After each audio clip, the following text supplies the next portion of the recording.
വനുമാണ്. എൻ്റെ സഹായം ആകാശത്തെയും ഭൂമിയും ഉണ്ടാക്കിയ യഹോവയിൽ നിന്ന് വരുന്നു. യഹോവ എൻ്റെ ഇടയനാകുന്നു, എനിക്കൊന്നിനും മുട്ടുണ്ടാകത്തില്ല. പാമ്പുകളെയും തേളുകളെയും ശത്രുവിൻ്റെ സകല ബലത്തെയും ചവിട്ടുവാൻ കർത്താവ് എനിക്ക് അധികാരം തന്നിരിക്കുന്നു. ഒന്നും ഒരിക്കലും ഒരു ദോഷവും എനിക്ക് വരുത്തത്തില്ല. ഭൂലോകത്തിൻ്റെ അറ്റത്തോളം പോയി സകല സൃഷ്ടിയോടും സുവിശേഷം പ്രസംഗിപ്പാനും രോഗികളെ ഇന്ന് സൗഖ്യമാക്കുവാനും ഭൂതങ്ങളെ പുറത്താക്കുവാനും അത്ഭുതങ്ങളും അടയാളങ്ങളും എന്നിലൂടെ വരുവാൻ കർത്താവ് എന്നെ അഭിഷേകം ചെയ്തിരിക്കുന്നു. എൻ്റെ കൂടെ ഏറ്റുപറഞ്ഞവരെല്ലാവരും ആമേൻ പറഞ്ഞാട്ടെ.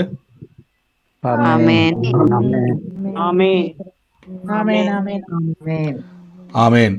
കർത്താവ് നമ്മളെ സകലത്തിലും ഇന്ന് സൂക്ഷിക്കും. ദൈവം നമ്മളെ സകലത്തിലും അനുഗ്രഹവും അത്ഭുതവുമാക്കി മാറ്റും. നമുക്കിന്ന് പ്രാർത്ഥിക്കാം. ഇന്നലെ കേട്ട വചനഭാഗങ്ങൾ ആരെങ്കിലും ഓർക്കുന്നുണ്ടോ? ശിശുവിനെ പോലെ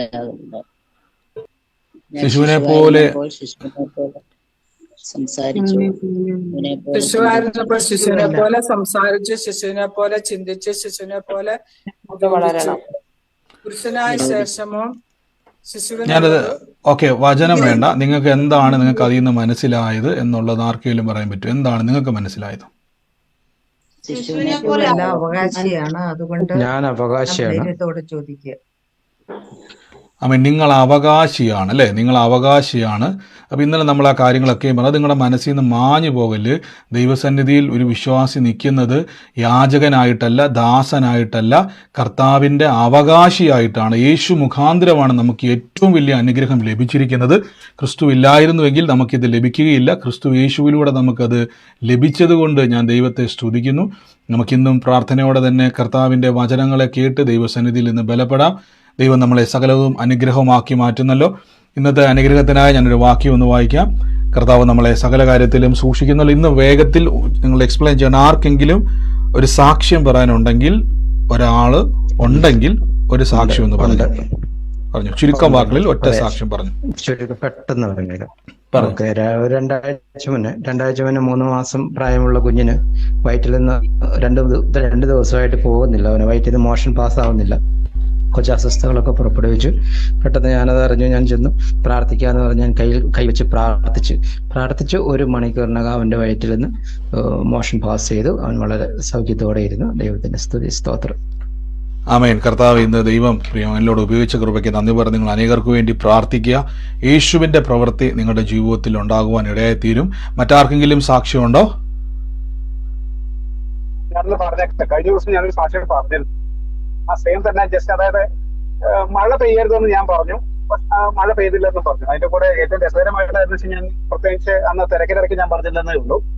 അതായത് നമ്മുടെ ഈ വേനൽ മഴ നല്ല കനത്ത രീതിയിൽ പെയ്ത സമയത്ത് നമുക്ക് പാലക്കാട് ജില്ലയുടെ വോട്ടെണ്ണൽ കേന്ദ്രങ്ങൾക്കെല്ലാം പന്തലിട്ട് വെച്ചിരിക്കുകയാണ്. അപ്പൊ അതിനിടയ്ക്ക് അവിടെ വന്ന് നമ്മുടെ ടെമ്പററി സ്ട്രക്ചർ ആയത് കാരണം മഴ പെയ്ത് കഴിഞ്ഞാൽ കംപ്ലീറ്റ് കുളമായി മാറിക്കഴിഞ്ഞാൽ പിന്നെ ഇലക്ഷൻ കമ്മീഷൻ നമുക്കെതിരെ ആക്ഷൻ എടുക്കും. അപ്പൊ അതിന് എന്റെ പ്രാർത്ഥന മഴ പെയ്യരുത് എന്നായിരുന്നു. അപ്പൊ സംസ്ഥാനം ഒട്ടാകെ മഴ പെയ്തുകൊണ്ടിരിക്കുന്ന അവസ്ഥ. അപ്പൊ ഞാൻ അവിടെ നിന്ന് പ്രാർത്ഥിച്ച് കൽപ്പിച്ച് 6-ാം തീയതി വരെ മഴ പെയ്യരുത്.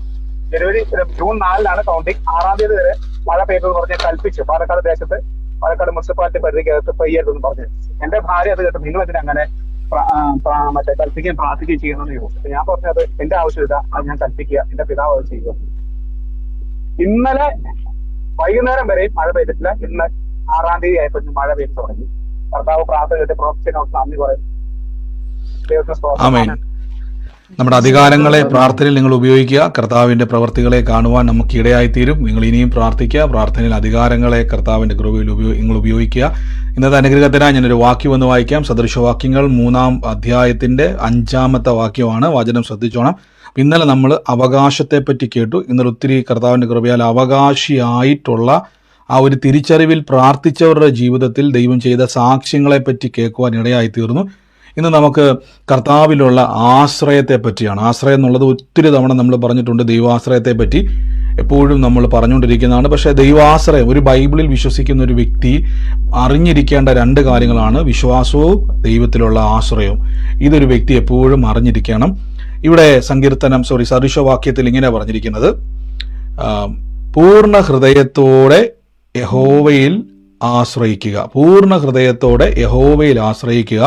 സ്വന്തം വിവേകത്തിൽ ഊന്നരുത്. എൻ്റെ കൂടെ പറഞ്ഞാട്ടെ, പൂർണ്ണ ഹൃദയത്തോടെ യഹോവയിൽ ആശ്രയിക്കുക, സ്വന്തം ബുദ്ധിയിൽ ഊന്നരുതെന്ന് പറ.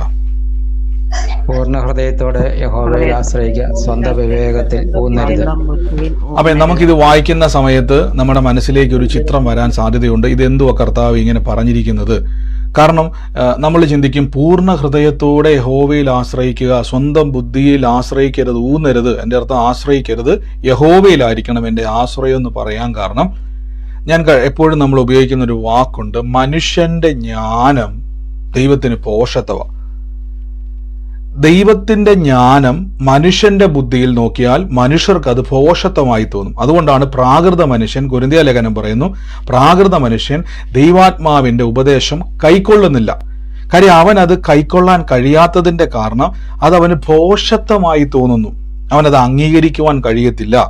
നിങ്ങൾ ഈ ബൈബിള് വായിക്കണം. ബൈബിള് വായിക്കുന്ന സമയത്ത് നിങ്ങൾക്ക് കാണാൻ പറ്റും, ദൈവം പറഞ്ഞിരിക്കുന്ന ഒരു കാര്യവും നമ്മൾ പഠിച്ച, അറിഞ്ഞ, ജീവിച്ച, തൊട്ടും രുചിച്ചും ഒക്കെ മനസ്സിലാക്കിയ ബുദ്ധിയിലും അറിവിലും ജ്ഞാനത്തിലും അംഗീകരിക്കുവാൻ കഴിയത്തില്ല. നമ്മൾ ഇന്നാൾ പത്രോസ്ലീഹായുടെ വചനം കേട്ട സമയത്ത് ഞാൻ ഇങ്ങനെ പറഞ്ഞു, നിങ്ങൾ ഓർക്കുന്നുണ്ടോ? സാധാരണ ഒരു മനുഷ്യനെ വെള്ളത്തിൽ നിൽക്കുവാൻ കഴിയത്തില്ല. സാധാരണ ഒരു വ്യക്തി വെള്ളത്തിൽ ചവിട്ടിയാൽ അവൻ മുങ്ങി താന്നു പോകും. ആ വ്യക്തിക്ക് അവിടെ നിൽക്കാൻ പറ്റത്തില്ല. വെള്ളത്തിന് നിങ്ങളെ നിർത്താൻ ആഗ്രഹമുണ്ടെങ്കിലും ആ വെള്ളത്തിന് നിങ്ങളെ താങ്ങി നിർത്താനുള്ള കപ്പാസിറ്റി ഇല്ല. പക്ഷെ പത്രോസ് കടലിന്റെ മീതെ നിന്നു. അപ്പൊ ചിലർ പറയാറുണ്ട്, അത് അന്നത്തെ ഇസ്രായേലിൽ ഉണ്ടായിരുന്ന ഒരു കടലിൽ പ്രത്യേകത ഉണ്ടല്ലോ, അവിടെ ഇങ്ങനെ മനുഷ്യനിങ്ങനെ പൊങ്ങിക്കിടക്കും, അതായിരിക്കും പത്രോസ് നിന്നത്. നിങ്ങൾ ശ്രദ്ധിച്ചു നോക്കിയാൽ മതി, പത്രോസ് മീൻപിടുത്തക്കാരനാ, കടലും കായലും ഒക്കെ അറിയാവുന്ന മനുഷ്യനാ. അദ്ദേഹം ചോദിക്കുന്ന ഒരു ചോദ്യം, കർത്താവ് നീ ആകുന്നുവെങ്കിൽ എന്നോട് വരിക എന്ന് കൽപ്പിക്കുക. അതിന്റെ അർത്ഥം ആ കടലിന്റെ മീതെ പത്രോസ്ലിഹയ്ക്ക് നടന്ന് യേശുവിന്റെ അടുക്കിലേക്ക് പോകാൻ കഴിയുന്ന ഒരവസ്ഥയായിരുന്നുവെങ്കിൽ അങ്ങനെ ചോദിക്കത്തില്ല, ആ കർത്താവായിരുന്നു, എന്നാൽ ഞാൻ അങ്ങോട്ട് വരുക എന്ന് പറഞ്ഞേനെ. പക്ഷെ അവിടെ പത്രോസ്ലിഹ പറയുന്നുണ്ട്, കർത്താവ് നീ ആകുന്നുവെങ്കിൽ എന്നോട് വരിക എന്ന് കൽപ്പിക്കുക. അതിന്റെ അർത്ഥം ആ പടക ഇളകുമ്പം ചവിട്ടിയാല് താന്നു പോകാത്ത ഒരു അന്തരീക്ഷമാണെങ്കിൽ ശിഷ്യന്മാർക്ക് ഒരു പേടിയില്ല, അല്ലേ? ആ പടക ഇളകിക്കൊണ്ടിരിക്കുന്ന, കാറ്റടിച്ചുകൊണ്ടിരിക്കുന്ന, വലിയ പ്രതികൂലം നിൽക്കുന്നു. അപ്പൊ അവരുടെ പേടി മൊത്തം മുങ്ങിപ്പോകും. അവിടെ നിങ്ങൾ അടുത്ത വാക്യത്തിൽ വായിക്കുമ്പോൾ അറിയാൻ പറ്റും, പത്രോസ്ലീഹ ഭയന്നപ്പോൾ മുങ്ങി താന്നു പോയി എന്ന് എഴുതി വെച്ചിട്ടുണ്ട്. ആമേൻ. അപ്പൊ മാനുഷിക ബുദ്ധിയിൽ ചിന്തിച്ചാൽ നമുക്ക് ഉത്തരവില്ല. പക്ഷെ ദൈവത്തിന്റെ ശക്തിയിൽ ചിന്തിച്ചാൽ ഇത് സാധ്യമാണ്. എൻ്റെ കൂടെ പറഞ്ഞാട്ടെ, ദൈവത്തിന്റെ ശക്തിയാൽ എനിക്കിതെല്ലാം സാധ്യമാണെന്ന് പറയാം. ദൈവത്തിന്റെ ശക്തിയാൽ ഹല്ലേലൂയ. ആമേൻ, ആമേൻ, ആമേൻ. എന്നോട് കർത്താവ് എന്ന് പറഞ്ഞൊരു സണ്ണി എന്ന് പറഞ്ഞൊരു വ്യക്തിയുടെ കുടുംബത്തിൽ 1986 ജനിച്ച ഒരു വ്യക്തിയെ കർത്താവ് ഇന്ന് സ്പർശിക്കുന്നു. സണ്ണിയുടെ ഭവനത്തിൽ 1986 ജനിച്ച ഒരു വ്യക്തിയെ കർത്താവ് ഇന്ന് സ്പർശിക്കുകയാണ്. ആ വ്യക്തിയുടെ കുടുംബത്തിന്റെ മേൽ പരിശുദ്ധാത്മാവിന്റെ വലിയൊരു പ്രവൃത്തി വെളിപ്പെടുകയാണ്. ദൈവനോട് ഇങ്ങനെ പറയുന്ന ഒരു വാക്കുണ്ട്, ആ കുടുംബത്തിന്റെ അകത്തുനിന്നും 3 മാസമായിട്ട് ശ്രമിച്ചിട്ടും നടക്കാത്തൊരു യാത്രയുടെ മേഖല യേശുവിന്റെ നാമത്തിൽ തുറന്നു വരികയാണ്. ഏറ്റെടുത്തു. കർത്താവ് അതിന്റെ മേൽ അത്ഭുതം ചെയ്യുകയാണ്. ആമേൻ, ഹല്ലേലൂയ, ആമേൻ. സൂമിലാണെങ്കിലോ യൂട്യൂബിലാണെങ്കിലോ ഫേസ്ബുക്കിലാണെങ്കിലും ആരാന്ന് വെച്ചാൽ അത് ഏറ്റെടുത്തോണം. ഏത് കുടുംബം എന്ന് വെച്ചാൽ ഏറ്റെടുത്തോണം. കർത്താവ് നിങ്ങളുടെ മേൽ അത് തുറക്കാൻ പോവുകയാണ്. നമ്മൾ കഴിഞ്ഞ ദിവസം സിസ്റ്റർ സാക്ഷ്യം പറഞ്ഞതുപോലെ ആലോചന കേട്ടു, ഏറ്റെടുത്തു, അതിന്റെ അത്ഭുതം കണ്ടു എന്ന് ഇന്നലെ നമ്മൾ കേട്ടു. കർത്താവിന്റെ കൃപയാൽ ഏറ്റെടുക്കുക, ദൈവത്തിന്റെ സാക്ഷ്യം നിങ്ങൾക്ക് അത് ഉണ്ടായി വരും. ഇവിടെ പറയുകയാണ്, യഹോവയിൽ ആശ്രയിക്കുക, സ്വന്തം വിവേകത്തിൽ ഊന്നരുത്.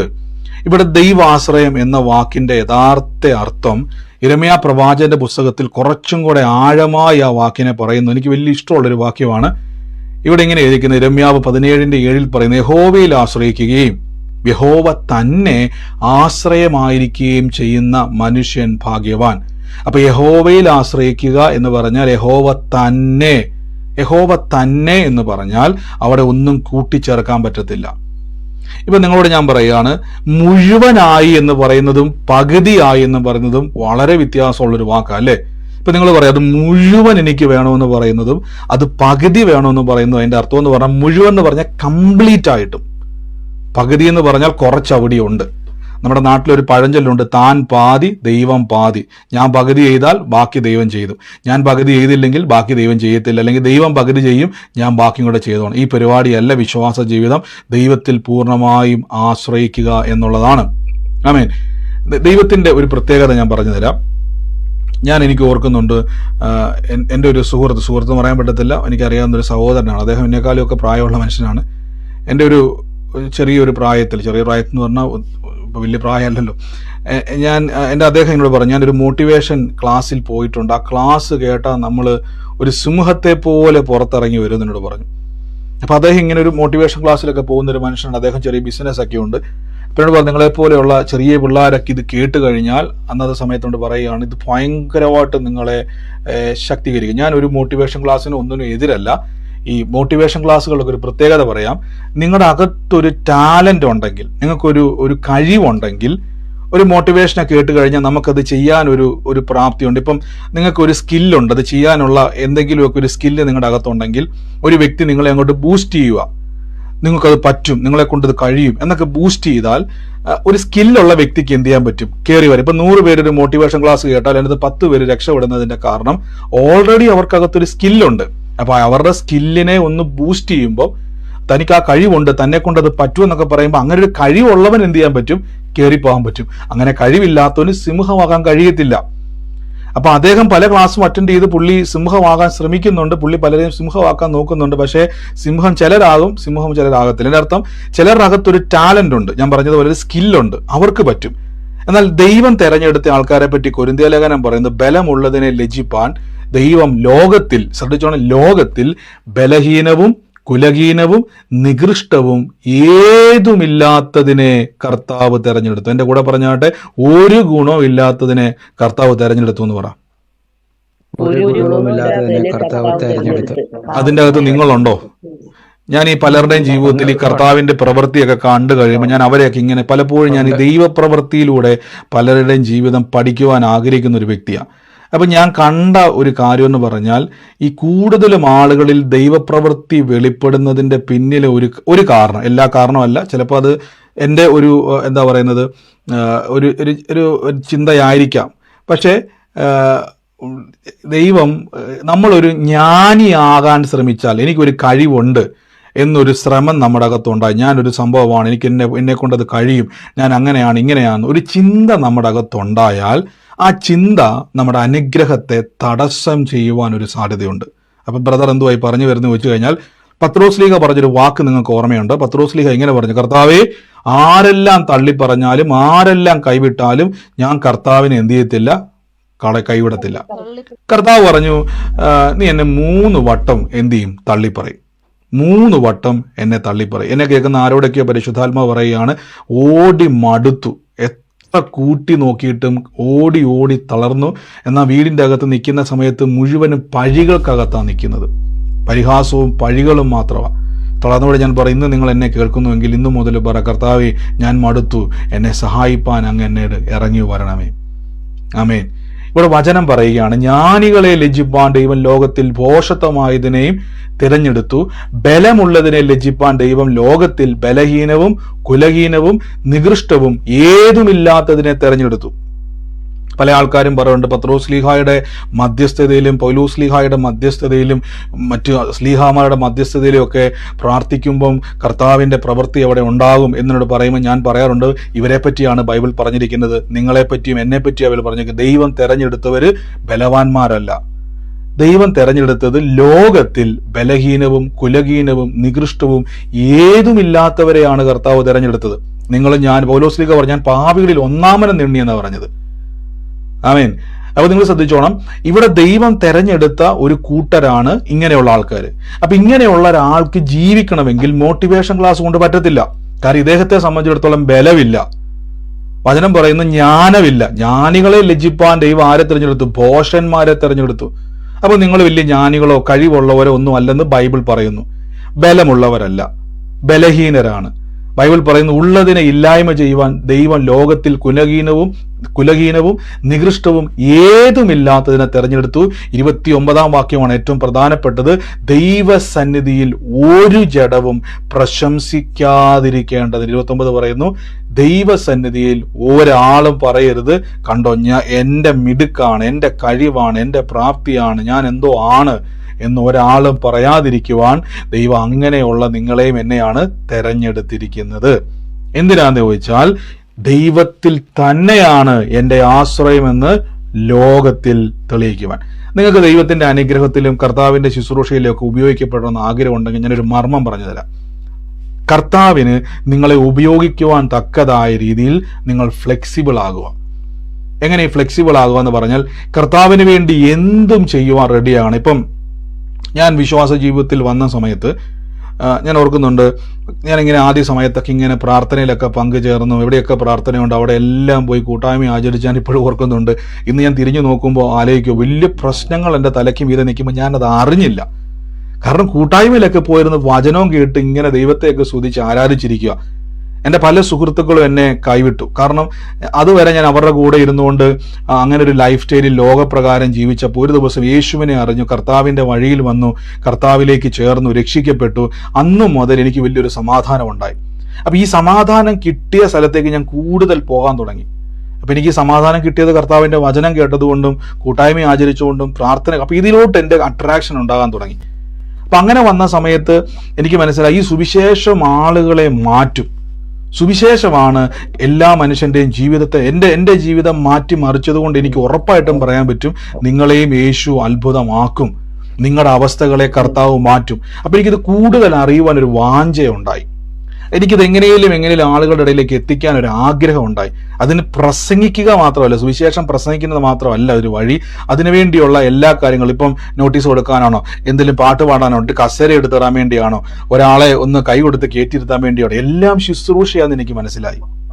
ഇങ്ങനെ ചെയ്താൽ ഒരു ഗുണമെന്ന് പറഞ്ഞാൽ കർത്താവിനെ നിങ്ങൾക്ക് അനുഗ്രഹിക്കുവാനും ഉപയോഗിക്കുവാനും കർത്താവിന്റെ കരത്തിൽ ഫ്ലെക്സിബിൾ ആകും. നമ്മളെ കുഴപ്പമെന്ന് പറഞ്ഞാൽ സുവിശേഷം പറയുക എന്നുള്ളത് മാത്രമല്ല, എല്ലാ കാര്യത്തിലും നിങ്ങൾ ഈ ദിവസങ്ങളിൽ ഒരാളുടെ സുവിശേഷം മതി, യേശു നിങ്ങളെ അനുഗ്രഹിക്കും കേട്ടോ, കർത്താവ് നിങ്ങളെ വിടുവിക്കും കേട്ടോ, ഒരു കാര്യം നിങ്ങൾ പറയുന്നത് പോലും, എല്ലാവരെയും മ്യൂട്ട് ചെയ്തോണേ, എല്ലാവരെയും നിങ്ങൾ യേശു നിമിത്തം എന്തെല്ലാം ചെയ്യുന്നു, പൗലോസ്ലീഹ അവർ തിന്നാലും കുടിച്ചാലും എന്ത് ചെയ്താലും സുവിശേഷം നിമിത്തം, ക്രിസ്തു നിമിത്തം ചെയ്യണം. ഇവിടെ വചനം പറയുകയാണ്, യഹോവയിൽ ആശ്രയിക്കുക എന്ന് പറഞ്ഞാൽ നമ്മുടെ മുഴുവൻ കൺട്രോളും ദൈവം ഏറ്റെടുക്കണം. ദൈവം ഏറ്റെടുക്കണമെങ്കിൽ യഹോവയിൽ നാം പൂർണ്ണമായും, സദൃശവാക്യത്തിൽ പറയുന്ന വാക്കുണ്ട്, പൂർണ്ണ ഹൃദയത്തോടെ കംപ്ലീറ്റ് ആയിട്ടും യഹോവയിൽ ആശ്രയിക്കണം. ഇത് ഭയങ്കര ബുദ്ധിമുട്ടാണോ എന്നൊരു ചോദ്യം ചോദിച്ചാൽ, പണ്ടൊക്കെ ഞാൻ ഈ ആളുകളോടൊക്കെ സുവിശേഷം പറയുന്ന സമയത്തൊക്കെ ചിലരിങ്ങനെ, ചെറുപ്പക്കാരിങ്ങനെ ചോദിക്കുമായിരുന്നു, എനിക്ക് ആഗ്രഹമുണ്ട്, പക്ഷേ ഈ മദ്യപാനമൊക്കെ നിർത്തി ഇപ്പം ഇതുപോലെയുള്ള അടിച്ചുപൊളിയൊക്കെ നിർത്തി പ്രാർത്ഥനയ്ക്ക് വരാൻ ഒരു ബുദ്ധിമുട്ട്. അവരുടെ ഒരു ചിന്തയെന്ന് പറഞ്ഞാൽ ഈ മദ്യപാനവും ലോകപ്രകാരവും ഇങ്ങനെ അടിച്ചുപൊളിച്ച് നടക്കുന്നത് വലിയ കാര്യമാണ്. ഒരു കാലഘട്ടത്തിൽ ഞാനും നടന്ന മനുഷ്യനാണ്. അന്ന് ഞാൻ ഓർത്ത് ഞാനാണ് ഏറ്റവും വലിയ രാജാവ്. പക്ഷെ നമ്മുടെ ജീവിതത്തിൽ ഒരു വീഴ്ച ഉണ്ടായപ്പം, ഒരു തകർച്ച ഉണ്ടായപ്പം എനിക്ക് മനസ്സിലായി ഇതൊക്കെ മാറി പോകും. കർത്താവിലുള്ള ജീവിതം എന്ന് പറഞ്ഞാൽ സമാധാനമാണ്, സന്തോഷമാണ്. കർത്താവിലുള്ള ജീവിതം ഏറ്റവും ധൈര്യമുള്ള ജീവിതമാണ്, ദൈവം തരുന്നതാണ്. അപ്പൊ പൂർണ്ണ ഹൃദയം എന്ന് പറഞ്ഞാൽ അതിന്റെ അർത്ഥം എന്ന് പറഞ്ഞാൽ കംപ്ലീറ്റായും യഹോവയിൽ ആശ്രയിക്കുക. ഇതിന്റെ അർത്ഥം എന്ന് പറഞ്ഞാൽ ശിഷ്യന്മാരെ കർത്താവ് വിളിക്കുന്ന സമയത്തിന് മുമ്പ് തന്നെ ഇതേ ഒരു വിളി പഴയ നിയമത്തിൽ നമുക്ക് കാണാൻ പറ്റും. അബ്രഹാം പിതാവിനെ തമ്പുരാൻ വിളിക്കുന്നൊരു വിളിയുണ്ട്. ആ വിളി എന്ന് പറഞ്ഞാൽ എനിക്ക് വളരെ ഇഷ്ടം, ഒരു സ്നാനമൊക്കെ ആയിട്ട് വലിയ ബന്ധമുള്ളൊരു വിളിയാണ്. സ്നാനമൊക്കെ ആയിട്ടൊരു ബന്ധമുണ്ട്. അബ്രഹാമിനോട് ദൈവം പറഞ്ഞു, നീ നിന്റെ പിതൃഭവനത്തെയും ചാർച്ചക്കാരെയും വിട്ട്, ശ്രദ്ധിച്ചോണം, പിതൃഭവനത്തെയും ചാർച്ചക്കാരെയും വിട്ടിട്ട് ഞാൻ കാണിപ്പാനിരിക്കുന്ന ദേശത്തേക്ക് പോകാം. ഇന്നത്തെ പോലെ നിങ്ങൾക്ക് ഇപ്പം കേരളത്തിൽ നിന്ന് ഒരു വണ്ടി വിളിച്ച്, ഒരു കാറോ ബൈക്കോ ഓട്ടോറിക്ഷ എന്തോ ഉണ്ടായിക്കട്ടെ, നിങ്ങൾക്ക് അതും വിളിച്ചുകൊണ്ട് നേരെ എറണാകുളത്തോട്ടോ അല്ലെങ്കിൽ നോർത്ത് ഇന്ത്യയിലോട്ടൊക്കെ വണ്ടി കയറി പോയി കഴിഞ്ഞാൽ നിങ്ങൾക്ക് എന്ത് ചെയ്യാൻ പറ്റും? മൈക്ക് മ്യൂട്ട് ചെയ്യണം കേട്ടോ. നിങ്ങൾക്ക് എന്ത് ചെയ്യാൻ പറ്റും? നിങ്ങൾക്ക് ആ ഒരു സ്ഥലത്ത് നിന്നും പോകാൻ പറ്റും. നിങ്ങൾക്ക് നിമിഷ നേരം കൊണ്ട് നിങ്ങളുടെ വീട്ടിൽ വിളിച്ച് സംസാരിക്കാൻ പറയാം, എന്നെ ഉണ്ട് വിശേഷം, എന്തൊക്കെയുണ്ട് കാര്യങ്ങൾ. ഇന്നത്തെ പണ്ടത്തെ പോലെ കത്തയക്കും ഒന്നും വേണ്ട, എല്ലാം ഫോണിലൂടെ നിമിഷ നേരം കൊണ്ട്, വീഡിയോ കോളോ നിമിഷ നേരം കൊണ്ട് നിങ്ങൾക്ക് തിരിച്ചു വരുമോ, എന്ത് വേണമെങ്കിലും ചെയ്യാം. ലോകത്തിൽ എവിടെ പോയാലും നമുക്ക് എന്ത് ചെയ്യാൻ പറ്റും? വേഗത്തിൽ തിരിച്ചു വരാൻ പറ്റും. ഫ്ലൈറ്റ് എടുത്തോ എങ്ങനെയുള്ള വരാൻ പറ്റും. പക്ഷെ ഇവിടെ ദൈവം ഇതൊന്നുമില്ലാത്തൊരു കാലഘട്ടത്തിൽ പറയാം, അബ്രഹാമേ, നീ നിന്റെ പിതൃഭവനത്തെയും ചാർച്ചക്കാരെയും വിട്ടേച്ച് ഞാൻ കാണിപ്പാനിരിക്കുന്ന ദേശം. ഞാൻ എൻ്റെ ഒരു ഭാഷയിൽ ഇങ്ങനെ പറയുകയാണ്, അബ്രഹാമിനെ ആ ദേശത്ത് ഞാനിങ്ങനെ ചിന്തിക്കുക, നിങ്ങളിൽ ആരെങ്കിലും ആയിരുന്നെങ്കിൽ അബ്രഹാം ഇങ്ങനെ ചിന്തിക്കുക, എൻ്റെ അപ്പനെയും പിതൃഭവനത്തെയും ദേശത്തെയൊക്കെ വിട്ടേച്ച് താൻ ഇതുവരെ കാണാത്ത, ഇബ്രാഹിം ലേഖനം പറയുന്നത് താൻ എങ്ങോട്ട് പോകുന്നു തനിക്ക് അറിയത്തില്ല, അങ്ങനെ എബ്രായ ലേഖനം വ്യക്തമായി പറഞ്ഞു, താൻ എങ്ങോട്ട് പോകുന്നു താൻ അറിയുന്നില്ല. അങ്ങനെയാണ് അബ്രഹാം ഇറങ്ങിയത്. താൻ ആ ദേശത്ത് ചെല്ലുമ്പം നമ്മളിൽ ഒരാളെ പോലെ അബ്രഹാം പലപ്പോഴും ചിന്തിച്ചു കാണും, ദൈവമേ ഒരു കൈവായ്പ മേടിക്കാൻ ഞാൻ എവിടെ പോകും? എനിക്കൊരു ആവശ്യം വന്നാൽ എനിക്കൊരു സഹോദരനോ ഒരു സഹോദരിയോ കൂട്ടുകാരനോ നാട്ടുകാരനോ ഒരു മനുഷ്യനും ഇല്ലാത്ത താൻ എങ്ങോട്ട് പോകുന്നു തനിക്ക് അറിയത്തില്ല. താൻ പോകുന്ന ദേശം എങ്ങനെയുള്ളതെന്ന് എനിക്ക് അറിയത്തില്ല. തനിക്ക് സഹായിക്കാൻ ഏതെങ്കിലും ഒരു മനുഷ്യൻ അവിടെ ഉണ്ടോ എന്ന് എനിക്ക് അറിയത്തില്ല. തനിക്കൊരു കൈവായ്പ കിട്ടാൻ എന്തെങ്കിലും ഒരു വഴിയുണ്ടോ തനിക്ക് അറിയത്തില്ല. എല്ലാ കാര്യങ്ങളും ബ്ലോക്കായി നിൽക്കുന്നെന്ന് തോന്നുന്ന ഒരവസ്ഥ ഒന്ന് ചിന്തിച്ചു നോക്കി. അവിടെ എന്ത് സംഭവിച്ചെന്നറിയാവോ? ഞാൻ ഇങ്ങനെ ചിന്തിക്കുക, അബ്രഹാമിന്റെ മനസ്സിന്റെ അകത്തൊരു തീ കത്തുമായിരിക്കും, ആദി കയറുമായിരിക്കും, തന്റെ പിതൃഭവനത്തെയും ചാർച്ചക്കാര്, അങ്ങനെ ആദ്യമുള്ള മനുഷ്യൻ തന്നെ അബ്രഹാം. അതുകൊണ്ടല്ലേ താൻ തന്റെ കൂട്ടത്തിൽ കൂട്ടരുതെന്ന് പറഞ്ഞ ലോത്തിനെയും കൂട്ടിക്കൊണ്ട് പോകുന്നത്.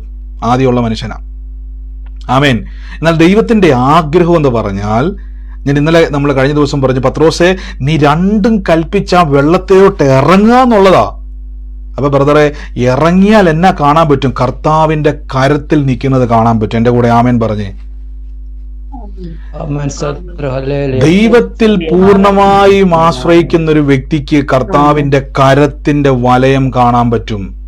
പലപ്പോഴും നമ്മൾ ചിന്തിക്കുന്നത് കർത്താവിന്റെ നാമത്തിൽ ഇറങ്ങി രക്ഷിക്കപ്പെട്ട് സ്നാനപ്പെട്ട് യേശുവിലേക്ക് വന്നു കഴിയുമ്പോൾ എൻ്റെ കർത്താവെ ഉള്ള പരിചയക്കാരും ഒക്കെ നമ്മുടെ മുമ്പിൽ വാതിലടയ്ക്കുമെന്നൊരു പേടിയാണ്. നിങ്ങളൊരു കാര്യം മനസ്സിലാക്കണം, നിങ്ങൾ വരുന്നത് സർവശക്തനായ ദൈവത്തിന്റെ കരത്തിലേക്കാണ്. ആമേൻ. ചിലർ പറയാറുണ്ട്, ബ്രദറെ പ്രാർത്ഥനയ്ക്ക് വന്നാൽ കുഴപ്പമെന്ന് വെച്ച് കഴിഞ്ഞാൽ എൻ്റെ വീട്ടുകാർക്ക് ഇഷ്ടമില്ല, എൻ്റെ നാട്ടുകാർക്ക് ഇഷ്ടമില്ല, എൻ്റെ കുടുംബക്കാർക്ക് ഇഷ്ടമില്ല, പ്രത്യേകിച്ച് ഞാൻ പോകുന്ന ആലയത്തിന് എനിക്കിഷ്ടമില്ല. പല ഇഷ്ടങ്ങളെ നോക്കിയാണ് നമ്മൾ ജീവിക്കുന്നത്. പക്ഷെ നമുക്കൊരു വീഴ്ച വന്നാൽ ആരെല്ലാം കാണും? ഞാൻ ഓർക്കുന്നുണ്ട്, ഒരു സഹോദരന് വേണ്ടി പ്രാർത്ഥിക്കാൻ പോകുന്ന സമയത്ത് ആ ഒരു കുടുംബത്തിലെ സഹോദരൻ ഇങ്ങനെ ഒരു വാക്ക് പറഞ്ഞത്, എൻ്റെ ബ്രദറെ, എൻ്റെ അനിയനും എൻ്റെ അനിയൻ്റെ ഭാര്യയും അമ്മയും അച്ഛനും എല്ലാവരും കൂടെ എന്നെ പിടിച്ചോണ്ട് പോകണം എന്നെ ടോയ്ലറ്റിൽ കൊണ്ടുപോകാൻ. എൻ്റെ ശരീരം മൊത്തം തളർന്നിരിക്കുക. ഇവർ ഇത്രയും പേരെന്നെ പിടിച്ചാലേ ഉള്ളൂ എനിക്കൊന്ന് ടോയ്ലറ്റ്. വളരെ സങ്കടത്തോടെ മനുഷ്യൻ പറയുക. ആ ഒരു അനിയൻ്റെ വൈഫ് പറയും, ഞങ്ങൾക്കൊരു ജീവിതം വേണ്ടേ? ഇൻഡയറക്റ്റ് ആയിട്ട് സഹോദരി പറയുക, ഞങ്ങൾക്കൊരു ജീവിതം വേണ്ടേ? അങ്ങനെയൊക്കെ ചിന്തിക്കുക. അപ്പം മറ്റുള്ളവരുടെ ജീവിതത്തിൽ ദൈവത്തിൽ ആശ്രയിക്കുന്ന ഒരു വ്യക്തിയോട് ഞാൻ പറയുന്നു, ദൈവത്തിന്റെ കരത്തെ പിടിച്ചോണ്ടാണ് നമ്മൾ നടക്കേണ്ടത്. ഇതാണ് പൂർണ്ണ ഹൃദയത്തിൽ യഹോവയിൽ ആശ്രയിക്കുക.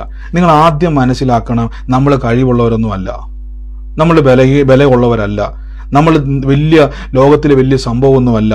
നമ്മളെ ദൈവം കണ്ടിരിക്കുന്നത് ബലഹീനവും കുലഹീനവും നികൃഷ്ടവും ഏതുമില്ലാത്തവരായിട്ടാണ്. ഇങ്ങനെയുള്ള വ്യക്തികളെ കർത്താവ് തെരഞ്ഞെടുത്ത് എന്തിനു വേണ്ടിയാണെന്നറിയാവോ? വട്ടം പിടിക്കാൻ വേണ്ടിയാ.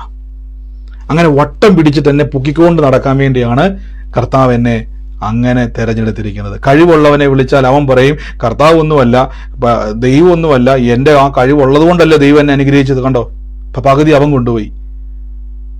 വലിയ ബലശാലി വിളിച്ചാൽ അവൻ പറയും, ഞാൻ കഷ്ടപ്പെട്ട് നേടിയെടുത്ത ബലമാണ്, കർത്താവ് എന്നെ അനുഗ്രഹിച്ചു. കണ്ടോ, പകുതി അവൻ കൊണ്ടുപോയി. കർത്താവിനെ പൂർണ്ണ ഹൃദയത്തോടെ യഹോവയിൽ ആശ്രയിക്കണം. അതിന്റെ അർത്ഥം, കർത്താവേ, നാളത്തെ എൻ്റെ ഭാവി ലോകം പറയുന്നു ബലഹീനനും കുലഹീനനും നികൃഷ്ടനും ഏതുമില്ലാത്ത ഞാൻ പൊട്ടക്കിണറ്റിൽ പോയി കിടക്കാൻ സാധ്യതയുണ്ട്. പക്ഷെ എൻ്റെ ദൈവത്താൽ ഞാൻ കിടക്കത്തില്ല. എൻ്റെ ദൈവത്താൽ ഞാൻ എന്ത് ചെയ്യും? ഒരു അനുഗ്രഹമായി മാറും. എങ്ങനെ അനുഗ്രഹമായി മാറും? സദൃശവാക്യത്തിൽ ഇരമ്യാന്റെ പുസ്തകത്തിൽ പറഞ്ഞിരിക്കുന്നു, യഹോവയിൽ ആശ്രയിക്കുകയും യഹോവ തന്നെ ആശ്രയമായിരിക്കുകയും ചെയ്യുന്ന മനുഷ്യൻ ഭാഗ്യവാൻ. ലോട്ടറി അടിക്കുന്നവനല്ല ഭാഗ്യവാൻ കേട്ടോ. അടുത്ത വാക്യത്തിൽ പറയുന്നു, അവൻ വെള്ളത്തിനരികെ നട്ടിരിക്കുന്നതും ആറ്റരികെ വേരൂന്നിരിക്കുന്നതുമായ വൃക്ഷം പോലെയാകും. ആമേൻ. ഉഷ്ണം തട്ടുമ്പോൾ അവൻ പേടിക്കത്തില്ല, അതിൻ്റെ ഇല പച്ചയായിരിക്കും. ഈ ദൈവത്തിന്റെ സന്നിധിയിൽ കൂടുതൽ അടുക്കുന്ന ആൾക്കാരെ ശ്രദ്ധിച്ചു നോക്കിയാൽ മതി. അവർ കുറേ കഴിയുമ്പോൾ ഭയങ്കര ഒരു കോൺഫിഡൻസ് ഉണ്ടാവും. ആകാശം ഇടിഞ്ഞു വീഴുമെന്ന് പറഞ്ഞാൽ പോലും അവർ പറയും, യഹോവ ഈരെ, ദൈവം കരുതും. ഈ ചില പിടുത്തങ്ങൾ നമുക്കുള്ളപ്പോഴാണ് പലപ്പോഴും നമുക്ക് കോൺഫിഡൻസോടെ പറയാൻ പറ്റാത്തത്. എൻ്റെ കൂടെ പറഞ്ഞ, എൻ്റെ ദൈവമാണ് എന്നെ നടത്തുന്നെന്ന് പറ.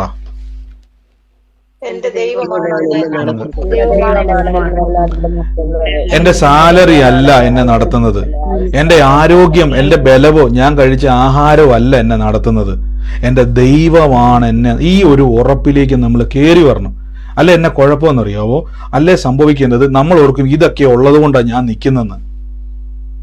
മനസ്സിലാവുന്നുണ്ട്. ഞാൻ വിഗിൾ സ്മിത്ത് എന്ന് പറയുന്ന ഒരു മനുഷ്യനെ പറ്റി ഞാൻ അദ്ദേഹത്തിൻ്റെ മറ്റൊരാൾ പ്രസംഗിക്കുന്ന ഒരു അനുഭവ സാക്ഷ്യം കേട്ടാൽ, നിങ്ങൾ യൂട്യൂബിലേക്ക് അറിയാം, ലോകത്തിലെ അറിയപ്പെടുന്ന ഒരു സുവിശേഷകനും അദ്ദേഹത്തെ പറ്റി പറഞ്ഞത് വിശ്വാസ വീരൻ എന്നാണ് പറയുന്നത്.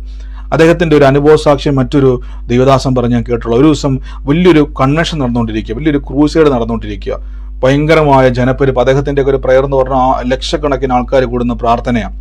അപ്പം അങ്ങനെ ഒരു പ്രാർത്ഥനയിൽ ഒരു തളർന്നു കിടക്കുന്ന ഒത്തിരി രോഗികൾ വന്നിട്ടുണ്ട്. അവിടെ ഒരു തളർന്നു കിടക്കുന്ന ഒരു മനുഷ്യനെ നോക്കിയിട്ട് അദ്ദേഹത്തിൻ്റെ ഉള്ളിൽ നിന്ന് പരിശുദ്ധാത്മാവ് പറഞ്ഞു, ഞാൻ അവനെ സൗഖ്യമാക്കാൻ വേണ്ടി പോവുക, അവനെ മുമ്പോട്ട് വിളിച്ചോണ്ട് പോവുക, ഞാൻ അവനെ സൗഖ്യമാക്കാൻ പോവുക എന്ന് വിഗിൾ സ്മിത്തിനോട് പരിശുദ്ധാത്മാവ് പറഞ്ഞു.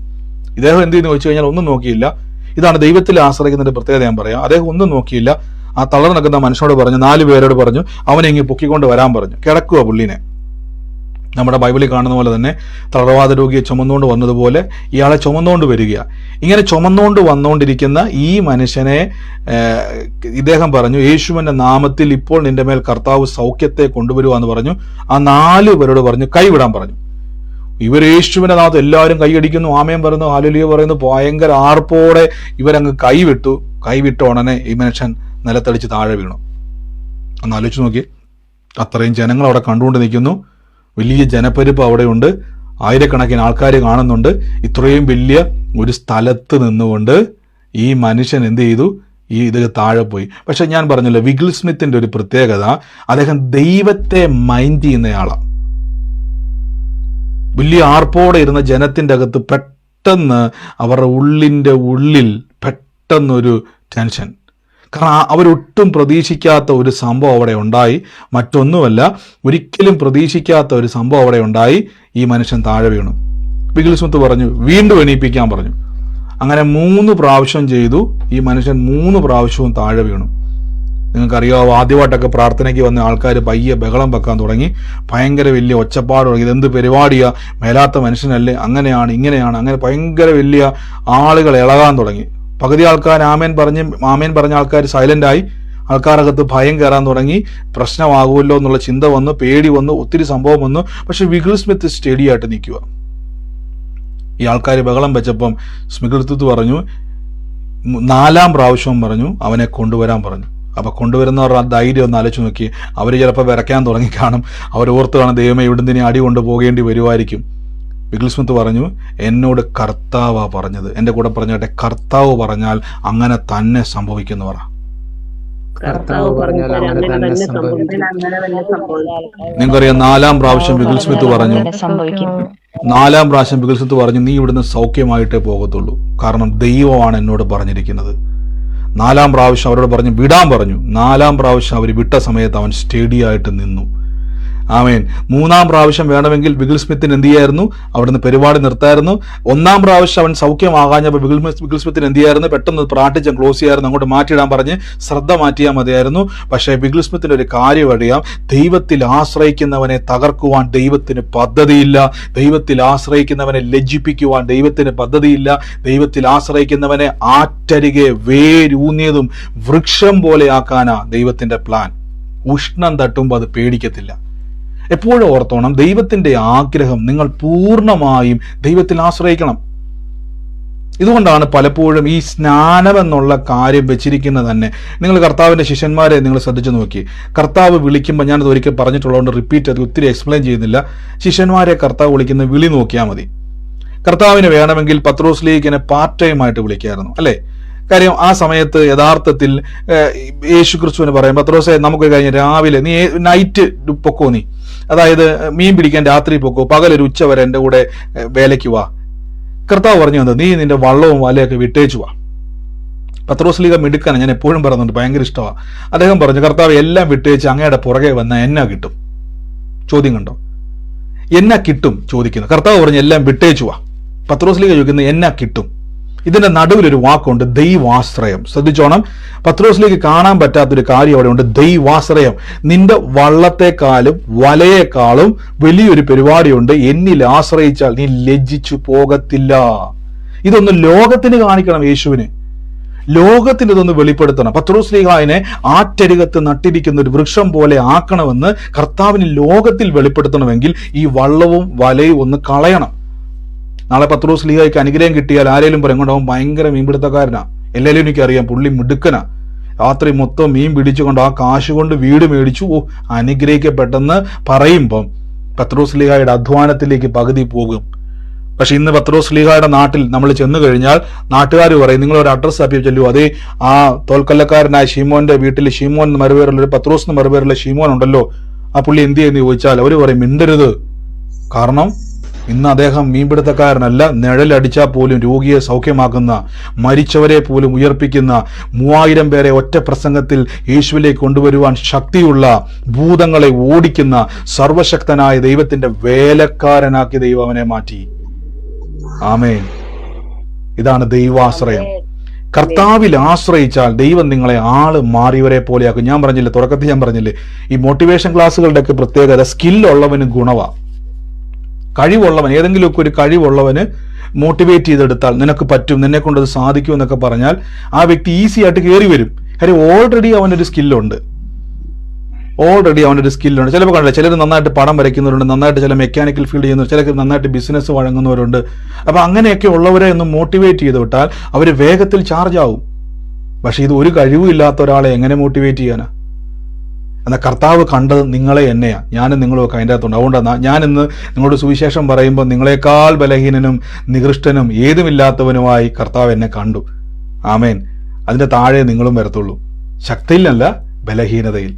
ആമേൻ. കാരണം ദൈവത്തിന്റെ ആഗ്രഹം എന്നെ ആറ്റരികത്ത് നട്ടിരിക്കുന്നതും വൃക്ഷം പോലെയും ഉഷ്ണം തട്ടുമ്പോൾ പേടിക്കാത്തതും ഇതിന്റെ ഇല പച്ചയായിരിക്കുന്നതും വരൾച്ച കാലഘട്ടത്തും വാട്ടം തട്ടാതെ ഫലം കായ്ച്ചുകൊണ്ടിരിക്കുന്ന ഒരു മരമാക്കാനാണ് ദൈവത്തിന്റെ ആഗ്രഹം. അതിന് ദൈവത്തിന് എന്നാ ഞാൻ വേണ്ടത്? യഹോവയിൽ ആശ്രയിക്കുക. സദൃശവാക്യത്തിൽ പറയുന്നൊരു വാക്യമുണ്ട്, പൂർണ്ണ ഹൃദയത്തോടെ യഹോവയിൽ ആശ്രയിക്കുക, നിന്റെ ബുദ്ധിയിൽ നീ ഊന്നരുത്. ബുദ്ധി എന്ന് പറഞ്ഞാൽ എപ്പോഴും ഓർത്തോണം ലോകത്തെ കാണിക്കുന്ന അണ്ടർസ്റ്റാൻഡിങ് എന്ന് കൊടുത്തേക്കുന്നത്. നമ്മൾ എപ്പോഴും ശ്രദ്ധിച്ചിട്ടുണ്ട്, നമുക്കൊരു പ്രശ്നം വരുമ്പോൾ നിങ്ങളുടെ ഒരു മെഡിക്കൽ റിപ്പോർട്ടുമായിട്ടാണ് നിങ്ങൾ പ്രാർത്ഥനയ്ക്ക് വന്നെന്നിരിക്കട്ടെ, അത് നിങ്ങളെ ഭയപ്പെടുത്തും. കാര്യം നിങ്ങൾ രോഗിയാണെന്നും രോഗത്തിലാണെന്നും പ്രശ്നത്തിലാണെന്നും ഒക്കെ നമ്മളെ തെളിയിക്കുന്ന ഒരു സംഭവം. അതാണ് അണ്ടർസ്റ്റാൻഡിങ്. എനിക്കത് മനസ്സിലായി, എനിക്കതിനെപ്പറ്റി അറിവുണ്ട്, ആ റിയാലിറ്റിയെ പറ്റി എനിക്ക് അറിയാം. ഇത് മുറുക്കെ പിടിക്കരുത്.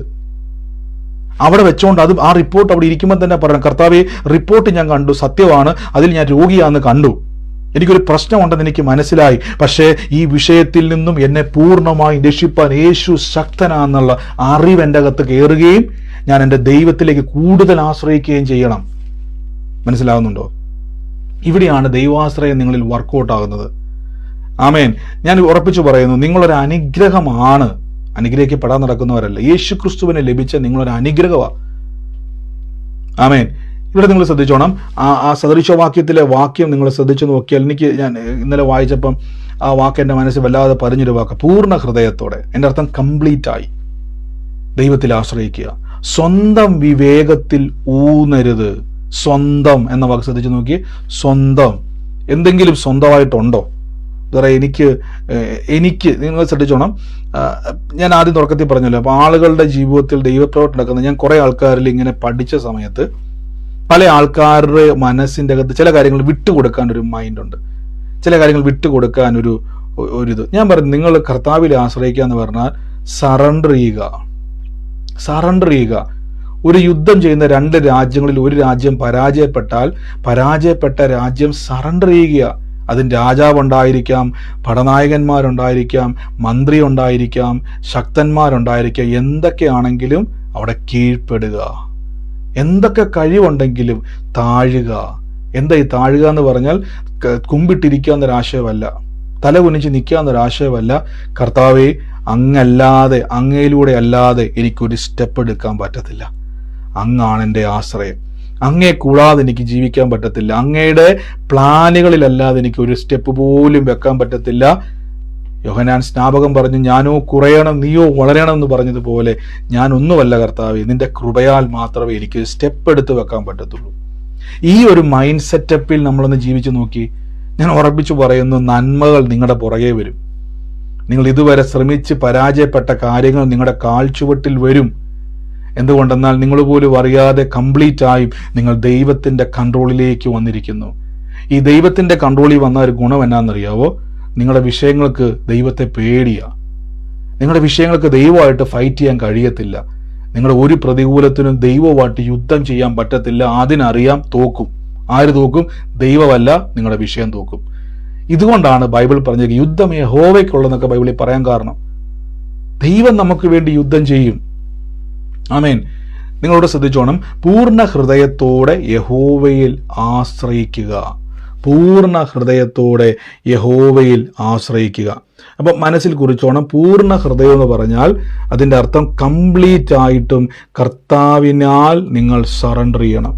കർത്താവിനാൽ നിങ്ങളുടെ ജീവിതത്തെ സറണ്ടർ ചെയ്യുവാൻ ദൈവത്താൽ ഇന്ന് ഇടയായിത്തീരണം. യേശുവിൻ്റെ നാമത്തിൽ ഞങ്ങളിത് പ്രാർത്ഥിക്കുന്നപ്പോൾ കർത്താവേ, അങ്ങയുടെ വലിയ കൃപ ഇന്ന് ഞങ്ങളുടെ കൂടെ ഉണ്ടല്ലോ. എല്ലാവരും ഒന്ന് പ്രാർത്ഥിച്ച്, യേശുവേ, ഞാൻ എന്നെ തന്നെ ഇന്ന് പൂർണ്ണമായും അങ്ങേക്ക് സമർപ്പിക്കുന്നു. എന്നെ തന്നെ ഞാൻ പൂർണ്ണമായും സമർപ്പിക്കുന്നു. എല്ലാവരും പ്രാർത്ഥിച്ച്, യേശുവേ, പൂർണ്ണ ഹൃദയത്തോടെ യഹോവയിൽ ആശ്രയിക്കുക. എൻ്റെ അർത്ഥം, ഇന്ന് നിങ്ങളുടെ മുമ്പിലുള്ള സകല വാതിലുകളും ബ്രദറെ ആ വഴിയൊന്ന് തുറന്നാൽ ഞാൻ രക്ഷപ്പെട്ടു, മിണ്ടരുത്. ബ്രദറെ ആ ഡോറൊന്നും, ആ വ്യക്തി ഒന്ന് കനിഞ്ഞാൽ ഞാൻ രക്ഷപ്പെട്ടു. ആ ജോലി ഒന്ന് കിട്ടിയാലുണ്ടല്ലോ എൻ്റെ ജീവിതം മാറും, മിണ്ടരുത്. ആ ഫിനാൻസ് ഒന്ന് തുറന്നാലുണ്ടല്ലോ ഞാൻ രക്ഷപ്പെടും, മിണ്ടരുത്. പിന്നെ എന്നാ മിണ്ടേണ്ടത്? കർത്താവാണ് എൻ്റെ നന്മ, ദൈവമാണ് എൻ്റെ അനുഗ്രഹം, ദൈവമാണ് എൻ്റെ ആരോഗ്യം, കർത്താവിൻ്റെ ആശ്രയമാണ് എൻ്റെ ബലം. ഇതിലേക്ക് നിങ്ങൾ ഫോക്കസ് കൊടുക്കുമ്പോൾ നിങ്ങൾക്ക് മനസ്സിലാവും, ജോലി കിട്ടിയാലും ബിസിനസ് വർദ്ധിച്ചാലും എന്തൊക്കെ വന്നാലും ഇതിൻ്റെ എല്ലാത്തിൻ്റെ ഉറവിടം ദൈവമാണെന്നുള്ള ചിന്ത വരികയല്ല, അതിൽ നടക്കാൻ തുടങ്ങും. പൂർണ്ണ ഹൃദയത്തോടെ യഹോവയിൽ ആശ്രയിക്കുക. ഞാൻ ഒരു കാര്യം കൂടെ പറഞ്ഞ് നമുക്ക് അടുത്ത ദിവസം അതിൻ്റെ തുടർമാനമായിട്ട് വരുന്നതുകൊണ്ട് ഞാൻ പറയുക. എന്തുകൊണ്ടാണെന്ന് ചിലരിങ്ങനെ ചോദിക്കാറുണ്ട്, എന്തുകൊണ്ടാണ് ബ്രദറെ ഇസ്രായേലിനെ ദൈവം ഇങ്ങനെ അനുഗ്രഹിക്കാൻ കാരണം? പല പ്രശ്നങ്ങൾ അവരുടെ ജീവിതത്തിലുണ്ടായി. നമുക്ക് അംഗീകരിക്കാൻ പറ്റുന്ന ചില കാര്യങ്ങൾ അവരുടെ ലൈഫിലുണ്ട്. നമുക്ക് ചിലത് അംഗീകരിക്കാൻ പറ്റുന്നുണ്ട്, അംഗീകരിക്കാൻ പറ്റാത്തതുകൊണ്ട് പല കാര്യങ്ങളും അവരുടെ ജീവിതത്തിലുണ്ട്. എന്തുകൊണ്ടാണ് ദൈവം അവരെ അനുഗ്രഹിക്കുന്നതിൻ്റെ കാരണം? ദൈവം അവരെ സെപ്പറേറ്റ് ചെയ്തതുകൊണ്ട്. സെപ്പറേറ്റ് ചെയ്യുക എന്ന് പറഞ്ഞാൽ വേർതിരിക്കപ്പെട്ടു. വേർതിരിക്കപ്പെടുക എന്ന് പറഞ്ഞാൽ ലോകത്തിന്റെ മുമ്പിൽ ദൈവം തെരഞ്ഞെടുത്തു എന്ന് പറയുക മാത്രമല്ല, അവരാ തെരഞ്ഞെടുപ്പിൽ വിശ്വസിക്കുന്നവരാ. മനസ്സിലാകുന്നുണ്ട്? ഒന്നുകൂടെ ഞാൻ പറയാം. കർത്താവ് പറയുന്നുണ്ട്, ഞാൻ നിന്നെ തെരഞ്ഞെടുത്തിരിക്കുന്നു എന്ന് ദൈവം പറയുക, സെപ്പറേറ്റ് ചെയ്തിരിക്കുക. അപ്പോൾ ലോകത്തിന്റെ മുമ്പിൽ ദൈവം ഇസ്രായേലിനെ തെരഞ്ഞെടുത്തിട്ട് എന്ത് ചെയ്തേക്കുക? ലോകക്കാരുടെ മുമ്പിൽ വെച്ചിരിക്കുക. അപ്പൊ ഇസ്രായേൽ പറയുകയാണ്, ഉദാഹരണമായിട്ട് പറയും, ഇസ്രായേൽ പറയുകയാണ്, എനിക്കിപ്പം ദൈവം ഇല്ലേലും ജീവിക്കാൻ പറ്റും എന്ന് പറഞ്ഞാൽ അവൻ ഒരിക്കലും ദൈവാശ്രയം കാണാൻ പറ്റത്തില്ല. അവൻ എന്ത് ചെയ്യുന്നു വെച്ച് കഴിഞ്ഞാൽ, ഉദാഹരണം ഞാൻ പറഞ്ഞത്, ഈ പലരും ചോദിക്കുന്ന ഒരു ചോദ്യത്തിന്റെ വചനത്തിലൂടെ തന്നെ ഞാൻ അങ്ങ് പറയുകയാണ്. അവിടെ ഒരു പ്രത്യേകത ഞാൻ പറഞ്ഞുതരാം. ഇവര് പറയുന്നത് ഞങ്ങൾ ദൈവത്താൽ തിരഞ്ഞെടുക്കപ്പെട്ടവരാ. അവർ പറയുന്നതല്ല, ബൈബിൾ പറയുന്നതാണ്. അത് ബൈബിൾ പറയുകയും അവരത് അംഗീകരിക്കുകയും ചെയ്യുക. അത് മാത്രമല്ല, അവരങ്ങനെ ജീവിക്കുവാൻ ശ്രമിക്കുകയും ചെയ്യുക. എങ്ങനെ ജീവിക്കുന്നു വെച്ച് കഴിഞ്ഞാൽ, അവരൊരു നാട്ടിൽ ചെന്ന് കഴിഞ്ഞാൽ അവരെ തന്നെ വെളിപ്പെടുത്തുന്നത് ഞാൻ ദൈവത്തിന്റെ ജനമെന്ന. മനസ്സിലാകുന്നുണ്ടോ? ഞാൻ ദൈവത്തിന്റെ ജനമെന്ന് പറഞ്ഞാൽ യഹോവയിൽ ആശ്രയിക്കുന്ന വ്യക്തി അല്ലെങ്കിൽ യഹോവയിൽ ആശ്രയിക്കുന്ന സമൂഹമെന്ന് ആ വ്യക്തി തന്നെത്താൻ എന്ത് ചെയ്യുക? പ്രൊജക്റ്റ് ചെയ്യുക. അപ്പൊ നിങ്ങളൊരു സ്ഥലത്ത് ചെല്ലുമ്പോൾ ഞാനൊരു വിശ്വാസിയാന്ന് പറയുന്നതിൽ മടി കാണിക്കരുത്. ചിലർ പറയുന്നുണ്ട്, ബ്രദറെ ഞാൻ പ്രാർത്ഥനയ്ക്കൊക്കെ പോകുന്നത് ആരെങ്കിലും ഒക്കെ അറിഞ്ഞാൽ നാണക്കേടാ, അതുകൊണ്ട് ഞാൻ എന്ത് ചെയ്യും, ഞാൻ കല്യാണത്തിന് പോയെന്ന് പറയും. ഈ ബൈബിളൊക്കെ പിടിച്ചുകൊണ്ട് അല്ലെങ്കിൽ സുവിശേഷമൊക്കെ പറയാൻ ഒരു മടിയാ. എന്താ മടിയെന്ന് ചോദിച്ചു കഴിഞ്ഞാൽ അതങ്ങനെയാ ബ്രദറെ. ഞാൻ പറഞ്ഞൊരു കാര്യമുണ്ടല്ലോ, എന്തുകൊണ്ടാണ് ഇസ്രായേലിനെ ദൈവം അനുഗ്രഹിക്കുന്നത് ചോദിച്ചാൽ അവൻ ആ തെരഞ്ഞെടുപ്പിനെ അംഗീകരിച്ചത് കൊണ്ടാണ്. ദൈവം തെരഞ്ഞെടുത്തു എന്ന് മാത്രമല്ല, ദൈവത്തിന്റെ തെരഞ്ഞെടുപ്പിനെ അക്സെപ്റ്റ് ചെയ്തു. അവൻ എന്ത് ചെയ്തു? ലോകത്തോട് വിളിച്ചു പറഞ്ഞു, ഞാൻ തെരഞ്ഞെടുക്കപ്പെട്ടവനാണ്, ഞാൻ അങ്ങനെ ജീവിക്കുവാൻ ശ്രമിക്കും. സെപ്പറേറ്റ് ചെയ്ത ആൾക്കാരെ പോലെ. യേശുവിൽ വിശ്വസിക്കുന്ന വ്യക്തി, ചിലപ്പോൾ നിങ്ങൾ കള്ളു കുടിക്കുന്നവരുടെ പോയിട്ട് അവരുടെ കൂടെ ഇരുന്ന് മദ്യപിച്ചിട്ട് ഞാൻ യേശുവിന്റെ വിശ്വാസം പറഞ്ഞതല്ല, ഞാൻ വ്യത്യസ്തനാ, കാര്യം എനിക്ക് ഒരു കർത്താവുണ്ട്, എൻ്റെ ദൈവം എന്നെ അനുഗ്രഹിക്കാൻ പ്ലാനുണ്ട്. ഇന്ന് നിങ്ങളുടെയൊക്കെ മുമ്പിൽ ദൈവം എന്നെ മാനിക്കും. അപ്പോൾ അവൻ കളിയാക്കും, അവൻ നിങ്ങളെ പരിഹസിക്കും. ഇല്ല, 2 വചനം പറയുമ്പോൾ അവൻ നിങ്ങൾ എന്ത് ചെയ്യും? കുറ്റപ്പെടുത്തും. അവന്റെ മുമ്പിൽ നിങ്ങൾ സെപ്പറേറ്റ് ആയിട്ട് നിൽക്കുക, വേർതിരിച്ച് മാറ്റി നിർത്തിയിരിക്കുക. അല്ല, നിങ്ങൾ അവൻ കളിയാക്കും, നിങ്ങൾ പറയാം, ഞാൻ ചുമ്മാ പറഞ്ഞു, ഞാനിപ്പോൾ പ്രാർത്ഥനയ്ക്കൊന്നും പോകണില്ല എന്ന് പറഞ്ഞ് നിങ്ങൾ അവന്റെ കൂടെ കൂടിയാൽ ആ സെപ്പറേറ്റ് ചെയ്ത അനുഗ്രഹം കാണാൻ പറ്റത്തില്ല. അതായത് ദൈവത്തിൽ ആശ്രയിച്ചവന്റെ നന്മ കാണണമെങ്കിൽ നിങ്ങൾ ലോകത്തോട് എന്ത് ചെയ്യണം? ലോകത്തിൽ നിങ്ങൾ നിങ്ങളെ തന്നെ അംഗീകരിക്കണം. ഞാൻ തെരഞ്ഞെടുക്കപ്പെട്ടവനാ. എന്നെ പലരും, ഞാൻ വിശ്വാസ ജീവിതത്തിൽ വന്ന സമയത്ത് പലരും എന്നെ കളിയാക്കിയിട്ടുണ്ട്, പല കാര്യങ്ങൾ പറഞ്ഞ് പരിഹസിച്ചിട്ടുണ്ട്. പ്രാർത്ഥനയ്ക്ക് പോയ നിമിത്തം എന്ത് ചെയ്തിട്ടുണ്ട്, പലരും പരിഹസിച്ച സമയത്ത് പ്രാർത്ഥനക്കാരെന്ന് പറയുന്ന തന്നെ അയ്യോ നീ വിശ്വാസിയാണ് അല്ലെങ്കിൽ ഒരു പ്രാർത്ഥിക്കുന്ന ആളാന്ന് പറയാൻ പരിചയപ്പെടുത്താൻ ആൾക്കാർക്ക് ബുദ്ധിമുട്ടുണ്ടായിരുന്നു. പക്ഷെ ദൈവകൃപയാൽ അങ്ങനെ മാറ്റി നിർത്തിയ പലരും വിളിച്ച് പ്രാർത്ഥിക്കുന്ന ഒരു തലത്തിലേക്ക് ദൈവം മാറ്റി. ആമേൻ. അത് കർത്താവിന്റെ നീതി, ദൈവത്തിന്റെ കൃപ. അപ്പൊ നമ്മൾ എന്ത് ചെയ്യണം? നമ്മൾ മറ്റുള്ളവരുടെ മുമ്പിൽ ഞാനൊരു വിശ്വാസിയാണെന്ന് പരിചയപ്പെടുന്ന പരിപാടിയല്ല, ഞാനൊരു വിശ്വാസിയാണെന്നല്ല, നമ്മുടെ ലൈഫ് സ്റ്റൈലിൽ എന്ത് ചെയ്യണം? അത് കാണിക്കണം. നമ്മൾ മറ്റുള്ളവരുടെ മുമ്പിൽ പോയിട്ട് എന്തെങ്കിലും ഒരാൾ പറയുന്നത് ലോകം മുഴുവൻ ഭയങ്കര പ്രശ്നം, അവിടെ നിന്നോട് വേണം കർത്താവ് നടത്തുമെന്ന് പറയുമ്പോൾ അവൻ ചിരിക്കും. കാരണം നിനക്ക് വിഷയമൊന്നുമില്ല, എനിക്കും വിഷയമുണ്ട്, പക്ഷെ എന്നെ ദൈവം നടത്തും. അപ്പൊ നിങ്ങൾ അത് പറയുമ്പോൾ ലോകപ്രകാരം നിങ്ങൾ എന്ത് ചെയ്തു? സെപ്പറേറ്റ് ചെയ്ത ലിസ്റ്റിൽ കയറി. അവൻ നിങ്ങളെ നോക്കുമ്പോൾ എന്നാണെന്നറിയാവോ? അവൻ പറയും അങ്ങനെയാണെങ്കിൽ നിന്റെ ജീവിതത്തിൽ ഒന്ന് കാണണമല്ലോ, ഒരു നോട്ടം നിങ്ങളെ. ആമേൻ. അപ്പോൾ വാക്തത്വം കയ്യിലുണ്ടായിരിക്കണം. നിങ്ങൾ എന്ത് ചെയ്യണം? ആ വാക്തത്വത്തിൽ ഉറച്ചു നിൽക്കണം. ഇല്ല, എൻ്റെ ദൈവം എന്നെ ചെയ്യും. അങ്ങനെ ചെയ്യുമ്പോൾ നിങ്ങളെ ദൈവം മാനിക്കുവാനും വചനം പറഞ്ഞതുപോലെ ആറ്റരികെ വേരൂന്നിയ വൃക്ഷം പോലെയാക്കും. സ്വർഗീയ നല്ല പിതാവ്, യേശുവിന്റെ നാമത്തിൽ എന്ന് പ്രാർത്ഥിക്കുന്നപ്പം യേശുവിന്റെ നാമത്തിൽ ഞങ്ങൾ അനുഗ്രഹിക്കുന്നപ്പോൾ നമ്മുടെ ഈ സൂം പ്രയറിൽ സജീഷുമായിട്ട് ബന്ധപ്പെട്ട ആരെങ്കിലും ഉണ്ട്? സജീഷ് എന്ന് പറയുന്ന സൂമിലോ യൂട്യൂബിലോ ഉണ്ടെങ്കിൽ വേഗത്തിൽ സജീഷ് എന്ന് പറയുന്ന ഒരു വ്യക്തിയുടെ കുടുംബത്തെ കർത്താവ് ഇന്ന് സ്പർശിക്കാൻ വേണ്ടി പോവാണ്. സൂമിലായിക്കോട്ടെ, ഫേസ്ബുക്കിലായിക്കോട്ടെ, യൂട്യൂബിലായിക്കോട്ടെ, സജീഷിന്റെ ഭവനത്തെ പരിശുദ്ധ ആത്മാവ് സ്പർശിക്കാൻ വേണ്ടി പോവാണ്. ആരാന്ന് വെച്ച് ഏറ്റെടുത്തോണം. ദൈവം ഇന്ന് ആ കുടുംബത്തിൽ ആ മകനെ സ്പർശിക്കാൻ വേണ്ടി. ആരാശ്രത് ഏറ്റെടുത്തോ? യേശുവിന്റെ നാമത്തെ ദൈവം തൊടാൻ പോവാണ്. കർത്താവിനോട് പറയുന്ന അവനെ ആള് മാറിയവനെ പോലെ ദൈവം ആക്കാൻ പോവാ. യേശുവിൽ നിറഞ്ഞ് ഫലം കായ്ക്കുന്ന ഒരു മകനാക്കി ദൈവം മാറ്റാൻ പോവാ. കർത്താവ് ഇങ്ങനെ പറഞ്ഞു കേട്ടോ, നിങ്ങളുടെ പ്രാർത്ഥനയ്ക്ക് ഒരു മറുപടിയാക്കി കർത്താവ് മാറ്റാൻ പോവാ. എടുക്കുമ്പോൾ ചില ആൾക്കാർക്ക് ഇഷ്ടമില്ല. ഞാൻ പറഞ്ഞല്ലോ, നമുക്ക് അംഗീകരിക്കാൻ പറ്റാത്ത പല കാര്യങ്ങളും കണ്ടേക്കാം. പക്ഷെ ദൈവത്തിന്റെ പ്രത്യേകത, അവൻ ലോകത്തോട് വിളിച്ചു പറയുന്നത് എന്നാന്നറിയാവോ? ഞാൻ വഴിപോക്കനാന്നല്ല പറയുന്നത്, ഞാൻ ദൈവത്തിന്റെ ജനമെന്നാ. അവൻ സ്വയം വെളിപ്പെടുത്തുന്നത് അങ്ങനെയാ. നിങ്ങൾ നോക്കിയാൽ മതി. നിങ്ങൾ ഈ യഹൂദനെ പറ്റി പഠിക്കുന്ന സമയത്ത് നിങ്ങൾ യുദ്ധങ്ങളൊക്കെ നടക്കുന്ന ലോകമഹായുദ്ധത്തിൽ പോലും അവന്റെ എതിരെ ഇത്രയും വലിയൊരു വെല്ലുവിളി വരാൻ കാരണം അവൻ മറ്റുള്ളവരുമായിട്ട് ചേരാൻ ശ്രമിക്കുന്നില്ല, അവൻ കോംപ്രമൈസ് ചെയ്യാൻ ശ്രമിക്കുന്നില്ല, അവൻ അഡ്ജസ്റ്റ് ചെയ്യാൻ ശ്രമിക്കുന്നില്ല, അനുരൂപനാകാൻ ശ്രമിക്കുന്നില്ല. അവൻ എപ്പോഴും ഒരു സെപ്പറേറ്റ് ആയി ദൈവജനമാക്കി മാറാൻ നോക്കും. ഞാൻ ഈ പരീശന്മാരെ പറ്റി അല്ല പറഞ്ഞേക്കുന്നത്, യഥാർത്ഥ ഒരു വിശ്വാസിയെ പറ്റി ഞാൻ ഈ പറഞ്ഞേക്കുന്നത്. അവൻ ദൈവാശ്രയത്തിൽ ജീവിക്കാൻ ആഗ്രഹിക്കുന്നവനാ. അവന്റെ കഴിവിലോ ബുദ്ധിയിലോ ശ്രേഷ്ഠതയിലോ അല്ല, ദൈവാശ്രയത്തിൽ. അതുകൊണ്ട് അവൻ അത് പ്രൊജക്റ്റ് ചെയ്യാൻ ശ്രമിക്കുക. അപ്പൊ ദൈവം എന്തിനാണ്? ദൈവത്തിന് ആഗ്രഹമുണ്ട്. ദൈവത്തെ വിളിക്കുന്നവനെ ഒന്ന് കാണിക്കണം. അതുകൊണ്ടാണ് പഴയ നിയമം പുറപ്പാട് പുസ്തകത്തിൽ പറഞ്ഞേക്കുന്നത്, ഞാൻ ഫറവോന് നിന്നെ ദൈവമാക്കി വെച്ചിരിക്കുന്നത് മോശയോട് പറയാൻ കാരണം. ദൈവം ഒന്നേ ഉള്ളൂ, യഹോവ ദൈവ. പക്ഷെ ഫറവോന്റെ മുമ്പിൽ ഞാൻ യഹോവ എന്ന് കാണിക്കാൻ വേണ്ടിയല്ലേ മോശയുടെ പേര് മാറ്റി യഹോവയെന്ന് ആക്കിയിരിക്കുവല്ല, പകരം ദൈവത്തിന്റെ അതേ അതോറിറ്റിയിൽ നിർത്തിയിരിക്കുക വിക്കനായ മോശേനെ. ഫറവോന്റെ തലയ്ക്ക് മീതെ നിർത്തിയിരിക്കുക ദൈവം അവനെ. അതാ ദൈവത്തിന്റെ ഒരു പ്ലാൻ. അതാ ദൈവത്തിന്റെ അടുക്കലേക്ക് വരുന്നവനെ ലോകത്തിന്റെ മുമ്പിൽ നിന്ന് പ്രൊജക്ട് ചെയ്യണം പരിഹാസിയായിട്ട്. അപ്പൊ നമ്മൾ പലപ്പോഴും ചിന്തിക്കുന്നത്, അയ്യോ കർത്താവ് നിമിത്തം ഞാൻ യേശുവിനെ വിളിച്ചത് നിമിത്തം ഞാൻ തകർന്ന് അരിപ്പടമായിട്ട് പോയി. അപ്പൊ നാട്ടുകാർ ചോദിക്കും, പണ്ട് ഈ വീട്ടിൽ ഇരുന്നാൽ പോലെ അരുതരെ പ്രാർത്ഥനയ്ക്ക് പോയത്. നിങ്ങൾ ഓർത്തോണം, നിങ്ങളുടെ നിമിത്തം ദൈവനാമം ദുഷിക്കാൻ സമ്മതിക്കരുത്. അവിടെ നിന്നുകൊണ്ട് പറയണം, ഇല്ല, ഞാൻ എൻ്റെ കർത്താവിന്റെ നാമത്തിൽ ഇറങ്ങിയിട്ടുണ്ടെങ്കിൽ ബൈബിൾ പറയുന്നു, ആറ്റരികത്ത് നട്ടിരിക്കുന്നതും തക്ക കാലത്ത് ഫലം കായ്ക്കുന്നതും ഇല വാടാത്ത വൃക്ഷം പോലെ ഞാൻ ആയി തീരുമെന്ന് പറയണം. കോംപ്രമൈസ് ചെയ്യരുത്. കോംപ്രമൈസ് ചെയ്തു കഴിഞ്ഞാൽ ഒരിക്കലും ഫലം കായ്ക്കാൻ പറ്റത്തില്ല. ധൈര്യത്തോടെ നിൽക്കണം. ഈ ധൈര്യം നമ്മുടെ ധൈര്യമല്ല കേട്ടോ. ഈ ധൈര്യം എന്ന് പറഞ്ഞാൽ നിങ്ങൾ ചിന്തിക്കുന്നത് പോലെ ബ്രദർ എനിക്ക് ഭയങ്കര ധൈര്യം നല്ലതല്ല, എൻ്റെ ദൈവം എന്നെ നടത്തും, ഇതാ ധൈര്യം. പറഞ്ഞു പഠിക്കണം. എൻ്റെ കർത്താവ് എന്നെ സൂക്ഷിക്കും, എൻ്റെ ദൈവം എന്നെ ഈ രോഗത്തിൽ നിന്നും സൗഖ്യമാക്കും പറയണം. പറയുമ്പോൾ തന്നെ ധൈര്യം ഉണ്ടാവും. നമ്മളോട് തന്നെ പറയണം. ആരും വന്ന് നിങ്ങളെ ബലപ്പെടുത്തത്തില്ല. ഏതെങ്കിലും ഒരു ബ്രദർ വീട്ടിൽ വന്ന് നിങ്ങളെ ശക്തീകരിക്കുമെന്ന് പറഞ്ഞുകൊണ്ടിരിക്കല്, കർത്താവാണ് ശക്തീകരിക്കുന്നത്. ദൈവം എന്നോട് പറയുന്ന ഒരു സതീഷിനെ ദൈവം സ്പർശിക്കുക.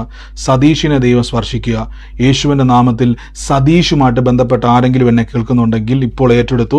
സതീഷിനെ ദൈവം സ്പർശിക്കുവാണ്. ആ കുടുംബത്തിന്റെ അവസ്ഥകളെ മാറ്റുവാൻ ആ മകനെ ദൈവം സാക്ഷ്യമാക്കാൻ വേണ്ടി പോവാണ്. സതീഷുമായി ബന്ധപ്പെട്ട ആരാന്ന് വെച്ച് ഏറ്റെടുത്തു. യേശുവിന്റെ നാമത്തിൽ നിന്ന് പ്രാർത്ഥിക്കുന്നു. യേശുവേ, മകനെ അനുഗ്രഹിക്കുന്ന ആ കുടുംബത്തിന്റെ സ്ഥിതികൾ മാറട്ടെ, ആ കുടുംബത്തിന്റെ അവസ്ഥകൾ മാറട്ടെ. യേശുവിന്റെ നാമത്തിൽ ഞങ്ങൾ പ്രാർത്ഥിക്കുന്നപ്പ, അത്ഭുതത്തിന്റെ ദൈവം ഈ നിമിഷം കൽപ്പിക്കുന്നപ്പ, ആരാധന യേശുവേ, ആരാധന യേശുവേ, ആരാധന യേശുവേ. ഞാനിന്ന് പ്രാർത്ഥിക്കും. ഞാനൊരു ബാഗ് ഞാൻ കാണുക. ബാഗിന്റെ അകത്ത് ഈ ട്രാൻസ്പെറൻ്റ് ആയിട്ടുള്ള, അതായത് നമുക്ക് നമ്മുടെ സാധാരണ ഒരു പ്ലാസ്റ്റിക് കൂട് എന്ന് പറഞ്ഞാൽ നമ്മൾ എന്തെങ്കിലുമൊക്കെ സാധനങ്ങൾ ഇട്ടുകൊണ്ട് പോകുന്ന കൂടാണ്. ഇതിങ്ങനെ ചെറിയൊരു പ്ലാസ്റ്റിക് കൂടാണ്. ഈ പ്ലാസ്റ്റിക് കൂട് പ്രത്യേകം പറഞ്ഞാൽ മൊത്തം കാണാം. അതിൻ്റെ അകത്ത് കുറച്ച് കാർഡുകളും അതും ഇതുമൊക്കെ വെച്ചിട്ട് 4ആയിട്ട് ഇങ്ങനെ, അതായത് മടക്കി വെച്ചിട്ട് പേഴ്സിൻ്റെ അകത്ത് വെച്ചിരിക്കുന്ന ഒരു വ്യക്തിയെ കർത്താവ് സ്പർശിക്കുകയാണ്. ഞാൻ വീണ്ടും പറയുന്നു, ട്രാൻസ്പെറൻ്റ് ആയിട്ട് കാണാൻ പറ്റുന്ന, അതായത് അകവും പുറമൊക്കെ കാണാൻ പറ്റുന്ന ഒരു കവറിൻ്റെ അകത്ത് കുറച്ച് ഈ എന്തൊക്കെയോ കാർഡൊക്കെ പോലെ അതിങ്ങനെ കയറ്റി വെച്ചിട്ട് അത് മടക്കിയിട്ട് അത് ബാഗിൻ്റെ അകത്ത് വെച്ചിരിക്കുന്ന ഒരു വ്യക്തിയെ ഞാൻ കാണുകയാണ്. അതിരിക്കുന്ന ഒരു പൊസിഷൻ എന്ന് പറഞ്ഞാൽ അതിൻ്റെ അകത്തൊരു കുഞ്ഞ് സിബുള്ള ഒരു ബാഗാണ്. അതിനോട് ചേർന്നാണ് ഈ ഒരു ഇതിരിക്കുന്നത്. ആ ബാഗ് വെച്ചിരിക്കുന്ന വ്യക്തിയെ നോക്കിയിട്ട് കർത്താവ് ഇങ്ങനെ പറയുന്നു, നിന്റെ നിന്നയെ ദൈവം മാറ്റാൻ പോവുക. ആ കവറിൻ്റെ അകത്തിരിക്കുന്ന ഒരു കാർഡുമായിട്ട് ബന്ധപ്പെട്ട് ദൈവം ഒരു വഴിയെ ആ വ്യക്തിയുടെ ജീവിതത്തിൽ ചെയ്യാൻ പോവാണ്. യേശുവിൻ്റെ നാമത്തിൽ ഏറ്റെടുത്തു. കർത്താവ് തുറക്കുമെന്ന് പറഞ്ഞാൽ തുറക്കും. ദൈവം വഴി തുറക്കുക എന്ന് പറഞ്ഞാൽ തുറക്കും. ആരാന്ന് വെച്ചാൽ യേശുവിൻ്റെ നാമത്തിൽ ഏറ്റെടുത്തു. ആമേൻ പറഞ്ഞത് സീൽ ചെയ്തു. യേശുവിൻ്റെ നാമത്തിൽ നിങ്ങളുടെ ലൈഫിനെ ടേൺ ചെയ്യുവാൻ യേശു ശക്തനാണ്. നിങ്ങളുടെ ലൈഫിനെ ആളുമാറിയ വ്യക്തികളെ പോലെ ആക്കുവാൻ യേശു ശക്തനാണ്. ഇന്ന് അനുഗ്രഹിച്ചു പ്രാർത്ഥിക്കുന്നു. ആമേൻ. അപ്പോൾ ഇവിടെ ശ്രദ്ധിച്ചോണം, പൂർണ്ണ ഹൃദയത്തോടെ യഹോവയിൽ ആശ്രയിക്കുക. ഇപ്പം നിങ്ങൾക്ക് മനസ്സിലായോ? നമുക്ക് വരും ദിവസങ്ങളിൽ നമുക്ക് ഈ കംപ്ലീറ്റായി പൂർണ്ണ ഹൃദയം എന്നുള്ളത് നമുക്ക് വരും ദിവസങ്ങളിൽ ഒന്നുകൂടെ ചിന്തിക്കാം. ഇത് ഞാൻ വിശ്വസിക്കുന്നു നിങ്ങൾക്കിത് മനസ്സിലായെന്ന്. ഞാൻ മനസ്സിലാക്കി തരുന്നതിനെ കൊണ്ട് പറ്റത്തില്ല, കർത്താവ് നിങ്ങൾക്കത് മനസ്സിലാക്കി തരും. അപ്പോൾ ആദ്യം നിങ്ങൾ മനസ്സിലാക്കണം, ഞാൻ വലിയ ആളൊന്നുമല്ല, എനിക്ക് ഒരു കഴിവുമില്ലെന്ന് ആദ്യം മനസ്സിലാക്കണം. ഇവിടെയാ പ്രശ്നം.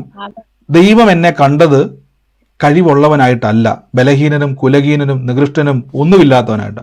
നമ്മുടെ നാട്ടുഭാഷ പറഞ്ഞ യൂസ്ലെസ്, നമ്മൾ പറയത്തില്ലേ, വെറും യൂസ്ലെസ് ആന്ന് പറയത്തില്ലേ. ഇങ്ങനെയുള്ളതിനെയാണ് യേശു തെരഞ്ഞെടുത്തത്, ഒന്നിനും കൊള്ളാത്തതിനെ. അപ്പൊ ഈ ഒന്നിനും കൊള്ളാത്തതിനെ കിട്ടിയിട്ട് ദൈവത്തിന് എന്തിനാ ഗുണമെന്ന് ചോദിച്ചാൽ, തന്റെ ആഗ്രഹം ആറ്റികത്ത് നട്ടിരിക്കുന്ന വൃക്ഷം പോലെ ആക്കണം. അതിന് ഒന്നിനും കൊള്ളാത്തവനാണ്. അപ്പൊ നിങ്ങൾ ഒന്ന് നെഞ്ചും വിരിച്ച് നടക്കണം. ലോകത്തിൽ ദൈവം എന്നെ വെളിപ്പെടുത്താൻ പോവാന്ന് പറഞ്ഞോണം. എൻ്റെ കൂടെ പറഞ്ഞേ, എൻ്റെ കുടുംബത്തിലല്ല, ലോകത്തിൽ ദൈവം എന്നെ അനുഗ്രഹമാക്കാൻ പോവാ. ദൈവം ഇസ്രായേലിനെ അയൽവക്കംകാരുടെ മുമ്പിലല്ല മാനിച്ചിരിക്കുന്നത്, ലോകത്തിൽ ദൈവം വെളിപ്പെടുത്തിയിരിക്കുക. ലോകത്തിൽ യേശുവിനെ കർത്താവായി സ്വീകരിച്ച് രക്ഷിതാവായി വിശ്വസിക്കുന്ന വ്യക്തിയോട് ഞാൻ പറയുന്നു, ഒരു മനുഷ്യന്റെ മുമ്പിൽ പോയി കൈ നീട്ടാൻ ഇടവരത്തില്ല കേട്ടോ. നിങ്ങൾ തീരുമാനിക്കണം, കർത്താവേ ഞാൻ വായ്പ വാങ്ങത്തില്ല, കൊടുക്കാൻ പോവാ. മറ്റുള്ളവരുടെ മുമ്പിൽ ഞാൻ തല കുനിച്ച് നിൽക്കത്തില്ല, തല താഴ്ത്തി നിൽക്കാൻ എൻ്റെ ദൈവത്തിന് അത് ഇഷ്ടമല്ലാത്തത് കൊണ്ട് എൻ്റെ ദൈവത്തിന്റെ ആഗ്രഹം ബൈബിൾ പറഞ്ഞ് കൊടുക്കുന്നവനായി തീരും.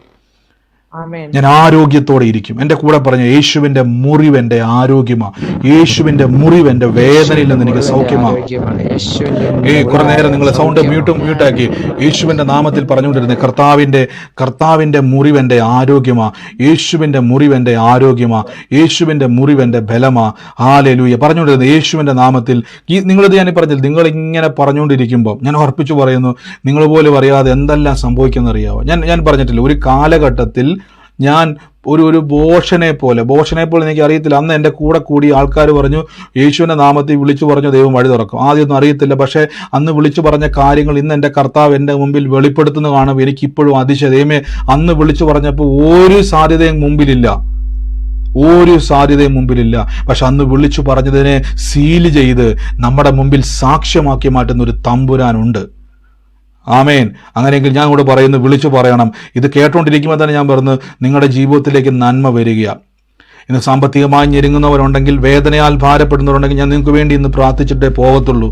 യേശു ജീവിക്കുന്നു. ഞാൻ നിങ്ങളോട് പറയുന്നു, രോഗികളായിരിക്കുന്നവർ നിങ്ങൾ പറയണം, ഈ രോഗം എനിക്ക് ചുമക്കേണ്ട കാര്യമില്ല, ഈ വേദന ഞാൻ വഹിക്കേണ്ട കാര്യമില്ല. എൻ്റെ കിഡ്നി ആയിക്കോട്ടെ, ഹാർട്ട് ആയിക്കോട്ടെ, ഏത് ശരീരത്തിൻ്റെ അവയവമായിക്കോട്ടെ, അതിനെ രോഗസൗഖ്യത്തിനുള്ള വില യേശു കൊടുത്തു. യേശു കൊടുത്തത് എൻ്റെ അവകാശമാണ്. യേശു കൊടുത്തത് എൻ്റെ ആവശ്യമല്ല. ശ്രദ്ധിച്ചോണം, ആവശ്യമല്ല, അവകാശമാണ്. എനിക്ക് അവകാശമാക്കി തന്നിരിക്കുക. എനിക്ക് അവകാശമാക്കി. എന്നോട് ഒന്ന് പ്രാർത്ഥിച്ച് കർത്താവ് വലിയ, നമ്മൾ കഴിഞ്ഞ ദിവസങ്ങളിൽ കേട്ടതുപോലെ വലിയ രോഗസൗഖ്യങ്ങൾ നടക്കാൻ പോകും. കഴിഞ്ഞ സൗകര്യം കേട്ടില്ല, തൊണ്ടയിലെ മുഴ മാറിയതും ഒത്തിരി സാക്ഷ്യങ്ങൾ നമ്മൾ കേട്ടു. ഇപ്പോൾ ഈ നിമിഷം സംഭവിക്കുക, യേശുവിന്റെ നാമത്തിൽ ജോയിന്റുകൾക്ക് പെയിനുള്ള ആളുകൾ കൈ അവിടെ വെച്ച് യേശുവിന്റെ നാമത്തിൽ ഇപ്പോഴാ സൗഖ്യം. നാളെ വൈകുന്നേരമല്ല, ഇപ്പോൾ നിങ്ങളുടെ ശരീരത്തിന് മേൽ സംഭവിക്കുക. പ്രാർത്ഥിച്ച്, ആരും മൈക്ക് മ്യൂട്ട് മാറ്റണ്ട, എല്ലാവരും മൈക്ക് മ്യൂട്ട് ചെയ്ത് യേശുവിന്റെ നാമത്തിൽ ഇന്ന് പ്രാർത്ഥിച്ച്, എല്ലാവരും പ്രാർത്ഥിച്ച്, ആരാധന യേശുവേ, ഇതെന്റെ സമയമാണ്, ഇതെന്റെ സമയമാണ്, ഇതെന്റെ അനുഗ്രഹത്തിന്റെ സമയമാണ്, ഇതെന്റെ അത്ഭുതത്തിന്റെ സമയമാണ്. യേശു ജീവിക്കുന്നു. ഹല്ലേലൂയ. എല്ലാവരും പ്രാർത്ഥിച്ചു. നിങ്ങൾ മൈക്ക് മ്യൂട്ട് മാറ്റരുത്, ഞാൻ പറഞ്ഞില്ലേ, എല്ലാവരും മൈക്ക് മ്യൂട്ട് ചെയ്ത്. ഞാൻ കൺട്രോൾ ചെയ്യാൻ വെച്ച ആളെന്ത് മറന്നുപോയോ? എല്ലാവരും മ്യൂട്ട് ചെയ്ത്. യേശുവിന്റെ നാമത്തിൽ കൺട്രോൾ ചെയ്യുന്ന ആള് പോലും മടുത്തു പോവാ നിങ്ങൾ ഇങ്ങനെ മ്യൂട്ട് മാറ്റിക്കൊണ്ടിരുന്നാൽ. നോക്കിയിരിക്കേണ്ടി വരും ചെയ്യുന്ന ആൾക്ക്. യേശുവിന്റെ നാമത്തിൽ എല്ലാവരും പ്രാർത്ഥിച്ച പരിശുദ്ധാത്മാവിന്റെ വലിയൊരു സ്പർശനം ഇന്ന് ഉണ്ടാകുക. ആരാധന ആരാധന ആരാധന ആരാധന. കർത്താവിന്റെ പറഞ്ഞൊരു രാജിയുടെ കയ്യിൽ നിന്നും വായ്പ മേടിച്ചിട്ട്, ഓ ജീസസ് ക്രൈസ്റ്റ്, കൊടുക്കാൻ കഴിയാതെ ഭാരപ്പെട്ട് നടക്കുന്ന ഒരു വ്യക്തിയെ കർത്താവ് എന്ന് സ്പർശിക്കുകയാണ്. എന്നോട് പറയുന്ന രാജി എന്ന് പറയുന്ന ഒരാളുടെ കയ്യിൽ നിന്നും വായ്പ മേടിച്ചിട്ട് കൊടുക്കാൻ കഴിയാതെ മാറി നടക്കുന്ന ഒരു വ്യക്തിയെ കർത്താവ് ഇന്ന് സ്പർശിക്കുന്നു. യേശുവിന്റെ നാമത്തിൽ നിങ്ങളെ ദൈവം കാണുന്നുണ്ട് കേട്ടോ, നിങ്ങളെ ദൈവം കാണുന്നുണ്ട്. യേശുവിന്റെ നാമത്തിൽ എന്ന് പ്രാർത്ഥിക്കുന്നപ്പ കർത്താവെ വാതിൽ തുറന്നു വരട്ടെ. യേശു ഈ ദിവസങ്ങളിൽ സാമ്പത്തിക ഞെരുക്കത്തിൽ ഭാരപ്പെടുന്നുണ്ടെങ്കിൽ ഏറ്റെടുത്തു. യേശുവിന്റെ നാമത്തിൽ എൻ്റെ കൂടെ പറ, എൻ്റെ കരത്തിലൂടെ ഞാൻ നന്മ കാണാൻ പോകുക, എൻ്റെ ശരീരത്തിൽ ഞാൻ നന്മ കാണാൻ പോകുക, എൻ്റെ വീട്ടിൽ ഞാൻ നന്മ കാണാൻ പോകുക, എൻ്റെ തലമുറകളിൽ ഞാൻ നന്മ കാണാൻ പോകുക. നിങ്ങൾ പ്രവചിക്ക്. യേശുവിന്റെ നാമത്തിൽ നിങ്ങളുടെ കുടുംബത്തെ നോക്കി അസ്ഥി. ഞാൻ മ്യൂട്ട് മാറ്റാൻ പറഞ്ഞിട്ടില്ല. എല്ലാവരും മൈക്ക് മ്യൂട്ട് ചെയ്ത് നിങ്ങളായിരിക്കുന്ന സ്ഥലത്തിരുന്നുകൊണ്ട് കുടുംബത്തെ നോക്കിക്കൊണ്ടെന്ന് പ്രവചിച്ച് യേശുവിന്റെ നാമത്തിൽ. ഞാനിവിടെ പറഞ്ഞുകൊണ്ടിരിക്കുമ്പോൾ കർത്താവ് പറയുന്നു, ഒരു ബിബിനെ നോക്കിയെന്ന് പ്രവചിച്ച്. ബിബിന്റെ മാതാവിനോട് കർത്താവ് പറയുന്നു, ബിബിനെ നോക്കിയെന്ന് പ്രവചിച്ച് അവൻ ഭാവിയെ തുറന്നു വരാൻ യേശുവിന്റെ നാമത്തിൽ ഇന്ന് ഞങ്ങൾ കൽപ്പിക്കുന്നപ്പ. ബിബിന്റെ അമ്മ ആരാന്ന് വെച്ചാൽ ഏറ്റെടുത്തു. ഇതിൻ്റെ അകത്തുണ്ടോ, സൂമിലുണ്ടോ, യൂട്യൂബിലുണ്ടോ എനിക്കറിയത്തില്ല. ബിബിന്റെ അമ്മയുണ്ടെങ്കിൽ വേഗത്തിൽ യേശുവിന്റെ നാമത്തിൽ ഏറ്റെടുത്തു. ബിബിന്റെ ഭാവിയുടെ വാതിൽ ഇപ്പോൾ ഈ നിമിഷം തുറക്കുക. നന്ദി യേശുവേ. ഓഗസ്റ്റ് 18 ജനിച്ച ആരെങ്കിലും എത്തുന്നുണ്ട്? ഓഗസ്റ്റ് 18 ജനിച്ച ആളുണ്ടെങ്കിൽ യേശുവിന്റെ നാമത്തിൽ ഏറ്റെടുത്തു. ആ വ്യക്തിയുടെ ശരീരത്തിന്റെ മേൽ വലിയൊരു പ്രവൃത്തി വെളിപ്പെടും. ആരാ ഓഗസ്റ്റ് 18 ജനിച്ച? എന്റെ മോൻ കെവിൻ. അവന്റെ മേലേക്ക് കൈവച്ച് യേശുവിന്റെ നാമത്തിൽ ഇന്ന് തമ്പുരാന്റെ വലിയൊരു സൗഖ്യം അവന്റെ ശരീരത്തിന്റെ മേൽ വെളിപ്പെടുകയാണ്. ഇപ്പോൾ ഈ നിമിഷം അനുഗ്രഹിക്കുന്ന കർത്താവെ എന്ന് ഞങ്ങൾ അവനെ അനുഗ്രഹിക്കുന്നപ്പ വലിയൊരു വിടുതൽ അവിടെ ഉണ്ടാകട്ടെ, അത്ഭുതമുണ്ടാകട്ടെ. യേശുവിന്റെ നാമത്തിൽ ഇന്ന് പ്രാർത്ഥിക്കുന്നപ്പ. ഓ ആരാധന. 1983 ഞാനൊരു ഡേറ്റ് കാണുക, ജൂൺ 12 എന്നൊരു ഡേറ്റ് ഞാൻ കാണുക. ഇതുമായിട്ട് ബന്ധപ്പെട്ട ഒരു വ്യക്തിയെ കർത്താവ് ഇന്ന് സ്പർശിക്കുക. ഓ യേശുവിന്റെ നാമത്തിൽ ഇന്ന് പ്രാർത്ഥിക്കുന്നപ്പ ആ വ്യക്തിയുടെ മേലേക്ക് ദൈവപ്രവൃത്തി ഉണ്ടാകട്ടെ. യേശുവിന്റെ നാമത്തിൽ അനുഗ്രഹിക്കുന്നു, റിലീസ് ചെയ്ത് പ്രാർത്ഥിക്കുന്നപ്പ. ഈ നിമിഷം ആ പേഴ്സൊക്കെ ഉള്ളൊരു വേഗത്തിലെടുത്ത് പിടിച്ചേ. ഞാൻ പേഴ്സ് എടുക്കാൻ മറന്നു. യേശുവിന്റെ നാമത്തിൽ വേഗത്തിലെടുത്തേ. വലിയൊരു നന്മ ഇപ്പോൾ റിലീസ് ആവുക യേശുവിന്റെ നാമത്തിൽ. ATM അക്കൗണ്ടൊക്കെ എടുത്തു വെച്ചു. ഇപ്പോൾ യേശുവിന്റെ നാമത്തിൽ വലിയൊരു നന്മ റിലീസ് ആകുക. ഓ യേശുവിന്റെ നാമത്തിൽ കർത്താവെ ഞങ്ങൾ ഇന്ന് നിങ്ങളെ അനുഗ്രഹിച്ചു പ്രാർത്ഥിക്കുന്നപ്പ. ആ ഒരു യേശുവിന്റെ നാമത്തിൽ ഒന്ന് ഏറ്റെടുത്തേ. ഞാൻ ഒട്ടും പ്രതീക്ഷിച്ചില്ല. ഇപ്പോൾ അത് റിലീസാകുക, നിങ്ങളുടെ മേലേക്ക് നന്മ റിലീസാകുക. കർത്താവ് ഞങ്ങൾ അനുഗ്രഹിച്ചു പ്രാർത്ഥിക്കുന്നപ്പ. യേശുവിന്റെ നാമത്തിൽ ഫിനാൻഷ്യൽ ബ്രേക്ക് ത്രൂ ഉണ്ടാകട്ടെ. ആ ഞെരുക്കത്തിലല്ല ഞങ്ങളെ ദൈവം കണ്ടിരിക്കുന്നത്. ഇസ്രായേലിന്റെ ദൈവം നിന്നെ സ്ഥലം പോരാതെ അനുഗ്രഹിക്കുന്ന ദൈവമാണ്. നീ ചെല്ലുന്ന ദേശത്ത് നിന്നെ ഞാൻ മാനിക്കും. നീ വായ്പ വാങ്ങത്തില്ല, വായ്പ കൊടുക്കുമെന്നാണ് ആവർത്തന പുസ്തകം പറഞ്ഞിരിക്കുന്നത്. നീ എവിടെ പോയാലും പട്ടണത്തിൽ നീ അനുഗ്രഹിക്കപ്പെടും. ഞങ്ങൾ അനുഗ്രഹിക്കുന്നപ്പ സാക്ഷിയാകട്ടെ. അനുഗ്രഹിക്കുന്ന കർത്താവെ യേശുവിന്റെ നാമത്തിൽ പ്രാർത്ഥിക്കുന്നപ്പ. സുമ ആരാണോ, സുമയെ കർത്താവ് സ്പർശിക്കുക കേട്ടോ. യേശുവിന്റെ നാമത്തിൽ സുമയുടെ ജീവിതത്തെ തമ്പുരാൻ ടേൺ ചെയ്യിപ്പിക്കാൻ പോവുക. In the name of Jesus. ഇന്നലെ വരെ പരിഹാസത്തിൽ നടന്നു, എന്നാൽ സുമയെ ദൈവം മാനിക്കാൻ പോവുക. സുമയെ ദൈവം മാനിക്കാൻ വേണ്ടി പോവാണ്.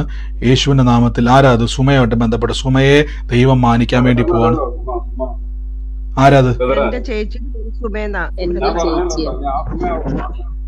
എന്റെ ചേച്ചി സുമയാണ്.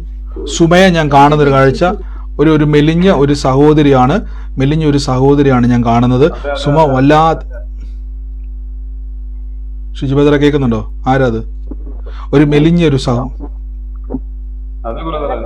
ഒരു നീളം മുടിയുള്ളൊരു സഹോദരിയാണ് ഞാൻ കാണുന്നത്. മെലിഞ്ഞൊരു സഹോദരിയാണ്, നീളം മുടിയുള്ളൊരു സഹോദരിയായിട്ടാണ് ഞാൻ കാണുന്നത്. ഞാൻ കാണുന്ന ഒരു ടൈമിൽ ഒരു കാർഡും കൈ പിടിച്ചുകൊണ്ട്, അതായത് ഒരു ID കാർഡ് പോലെ, അതായത് ID കാർഡ് അല്ല എക്സാക്ട്ലി, ഒരു ID കാർഡ്, അതായത് ഒരു ഫോട്ടോ പതിച്ച കാർഡുമായി ബന്ധപ്പെട്ട് നിൽക്കുന്ന ഒരു കാഴ്ച ഞാൻ കാണുന്നത്.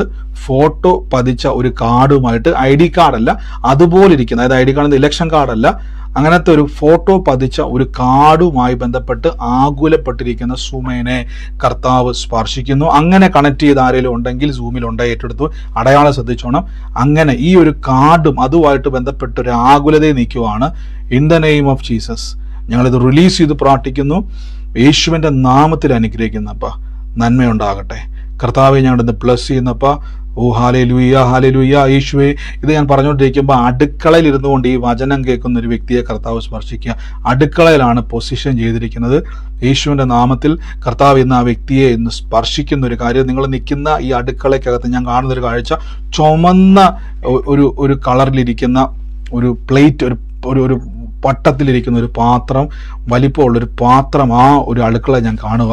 ഇപ്പൊ കേൾക്കുന്ന ഒരാളുടെ അടുക്കളയിൽ യേശുവിന്റെ നാമത്തിൽ കർത്താവെ ഞങ്ങളിന്ന് പ്രാർത്ഥിക്കുന്നപ്പ. യേശുവിന്റെ ആരാത്? ഓ, യേശുവിന്റെ നാമത്തിൽ ഏറ്റെടുത്തോ. കർത്താവെ ഇന്ന് ആ കുടുംബത്തെ കർത്താവ് സ്പർശിക്കുകയാണ്. ഈ ലൈവിൽ ഇന്ന് ഞാൻ ലൈവാണ്, എനിക്കറിയാം പ്രയറിക്കും. നിങ്ങൾ ആരും വീഡിയോ ഓൺ ആക്കട്ടെന്ന് എനിക്കറിയാം. നിങ്ങൾ നിൽക്കുന്ന പൊസിഷനെ കർത്താവിനെ കാണി. സൗകര്യന്റെ കർത്താവ് പറഞ്ഞ ആ കുടുംബത്തിന്റെ അകത്ത് ഒത്തിരി കരഞ്ഞു കേട്ടോ. ആ കരഞ്ഞ അവസ്ഥയെ കർത്താവ് മാനിക്കാൻ വേണ്ടി പോവാണ് യേശുവിന്റെ നാമത്തിൽ.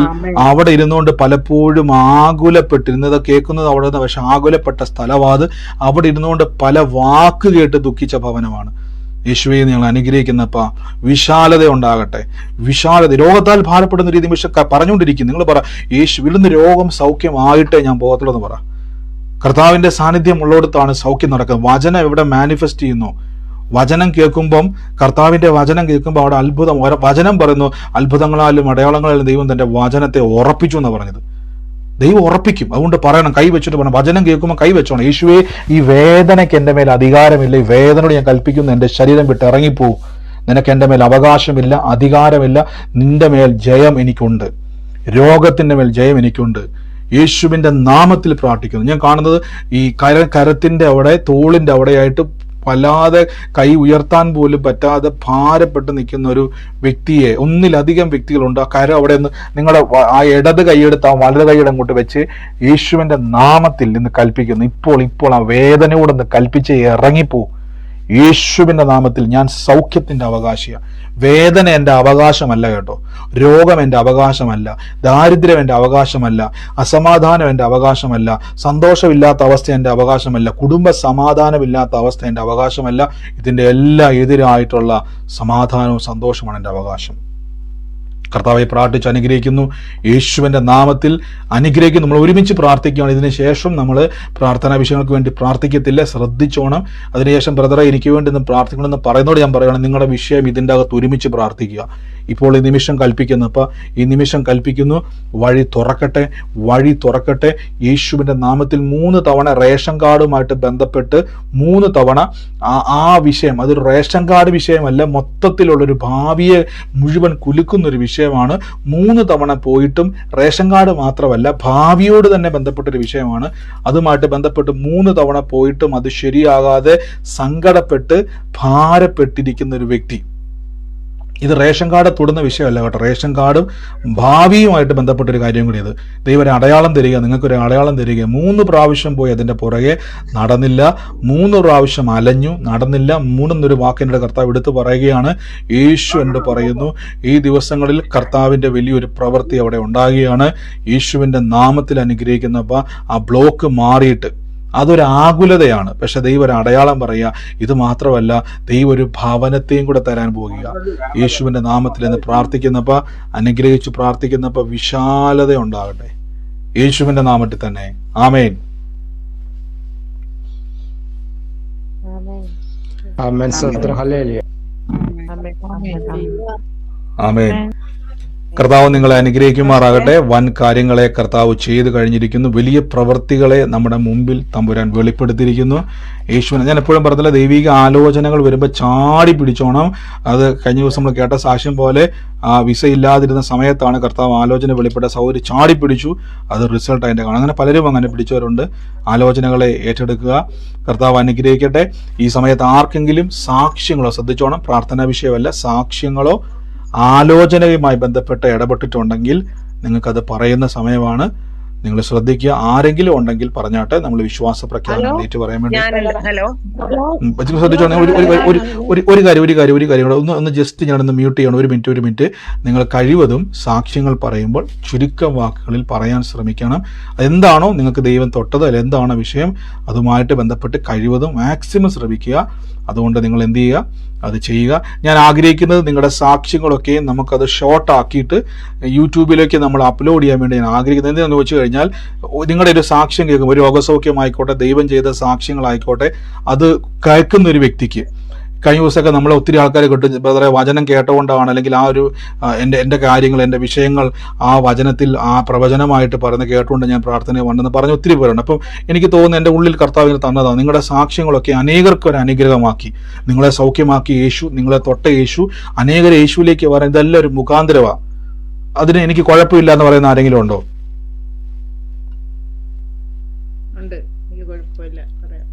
കുഴപ്പമില്ല. അപ്പോൾ ഈ ദിവസങ്ങളിൽ തയ്യാറാണ്. കർത്താവ്, എൻ്റെ ആഗ്രഹം, കർത്താവ് എൻ്റെ ജീവിതം കണ്ട് യേശുവിലേക്ക് അനേകർ വരണം.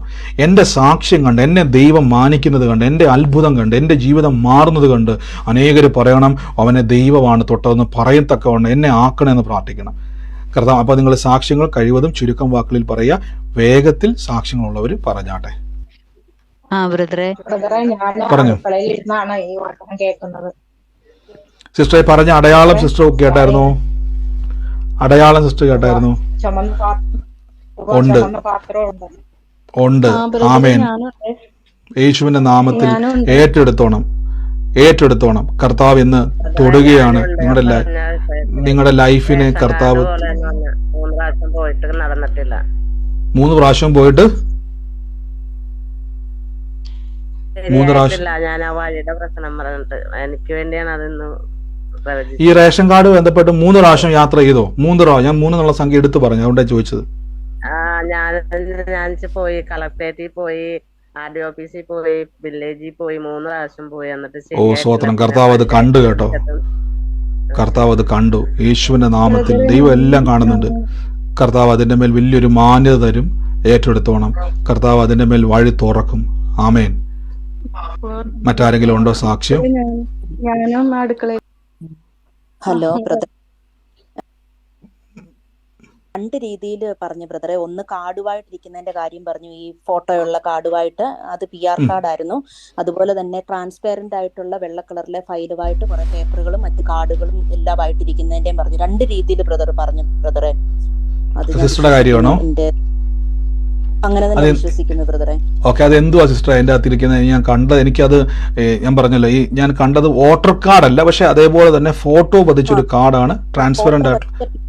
ഇത് PR കാർഡാണ് നിലവിലിരിക്കുന്നത്. PR കാർഡ് എന്ന് പറഞ്ഞാൽ PR കാർഡ് എന്ന് പറഞ്ഞാൽ സത്യത്തിൽ ഞാൻ കാനഡയിലാണ് ബ്രദറെ ഉള്ളത്. അപ്പം അവിടുത്തെ കാർഡ് ഗ്രീൻ കാർഡ് ഒക്കെ പോലെ എന്ന് പറയത്തില്ല എന്നൊക്കെ പറയുന്ന പോലത്തെ ഒരു കാർഡുമായിട്ടാണ് ഞാൻ ഇരിക്കുന്നത്. ഓ കർത്താവ് എല്ലാം. ഓ യേശുവിന്റെ നാമത്തിൽ എന്ന് പ്രാർത്ഥിച്ച കർത്താവ് കാണുന്നുണ്ട് കേട്ടോ. കാനഡയിലിരിക്കുന്ന സിസ്റ്ററെ ദൈവം കണ്ടത്. ആ വിഷയം ട്രാൻസ്പെറന്റ് ആയിട്ടുള്ള ദൈവാത്മ എടുത്തു പറഞ്ഞത് യേശുവിന്റെ നാമത്തിൽ ഏറ്റെടുത്തു. കർത്താവ് ഇന്ന് ഏറ്റെടുത്തു. എനിക്കുമുണ്ട് ട്രാൻസ്പെറന്റ് ആയിട്ടുള്ളൊരു കാർഡ്. പിന്നെ അടുക്കളയിൽ നിന്നാണ് ഞാൻ വചനം കേൾക്കാറ്. ഞാൻ ഇറ്റലിയിലാണ്. അപ്പം സിസ്റ്റർ ഞാൻ പറഞ്ഞ അടയാളം സിസ്റ്റർ ശ്രദ്ധിച്ചായിരുന്നു? റെഡ് ആയിട്ടുള്ള റൗണ്ട് ഷേപ്പിലുള്ള ഒരു സംഭവം തൂക്കിയിട്ടേക്കുന്ന ഒരു പാത്രം. ഓ യേശുവിനകത്തിൽ ഏറ്റെടുത്ത കേട്ടോ. ആമേ ആമേ. പിന്നെ ഞാൻ പറഞ്ഞില്ലേ ട്രാൻസ്പെറന്റ് ആയിട്ടുള്ളൊരു ഇതിലാണ് എന്റെ സർട്ടിഫിക്കറ്റ് ഇരിക്കുന്നത്, നഴ്സിംഗ് പേഴ്സിലാണ് ഇരിക്കുന്നത്. പേഴ്സ് മീൻസ് ബാഗിലാണ് ഇരിക്കുന്നത്. ഒരു ഓ യേശു ബാഗിലാണ്. എന്റെ ബാഗിലാ ബ്രദർ, ബാഗിലല്ല ഒരു ബാഗ് സാർ, അത് ബ്രദറെ. ഒരു പേഴ്സിലാണ്. ഒരു സെക്കൻഡ് നിങ്ങൾ പറയും, ഒരു മിനിറ്റ്. കഴിവതും ഒരാൾ പറയുമ്പോൾ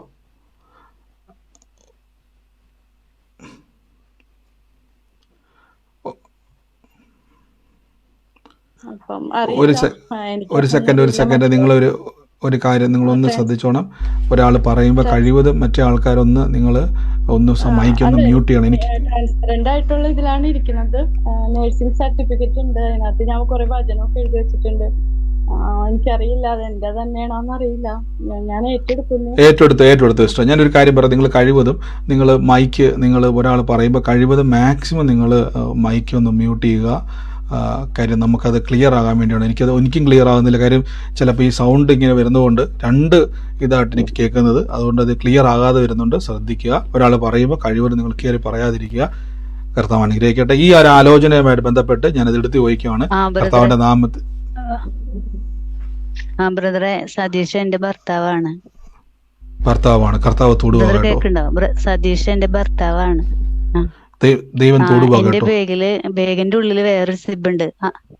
ആ സിബിന്റെ ഉള്ളില് ട്രാൻസ്പെറന്റ് ആയിട്ട്, സത്യം പറഞ്ഞ ആൾക്കാർ ചിരിക്കുമെന്ന് അറിയില്ല, ഞാൻ ദൈവത്തിന് എഴുതിയൊരു കത്താണ്. എന്റെ ആവശ്യങ്ങൾ പറഞ്ഞിട്ട് സ്വർഗത്തിലെ പിതാവിന് എഴുതിയൊരു കത്ത് ട്രാൻസ്പെറന്റ് ആയിട്ടുള്ള ഒരു കവറില്, അതിന്റെ ഉള്ളിലൊരു കവറില്, അതിന്റെ ഉള്ളിലാണ് ഈ കത്ത് വെച്ചിരിക്കുന്നത്.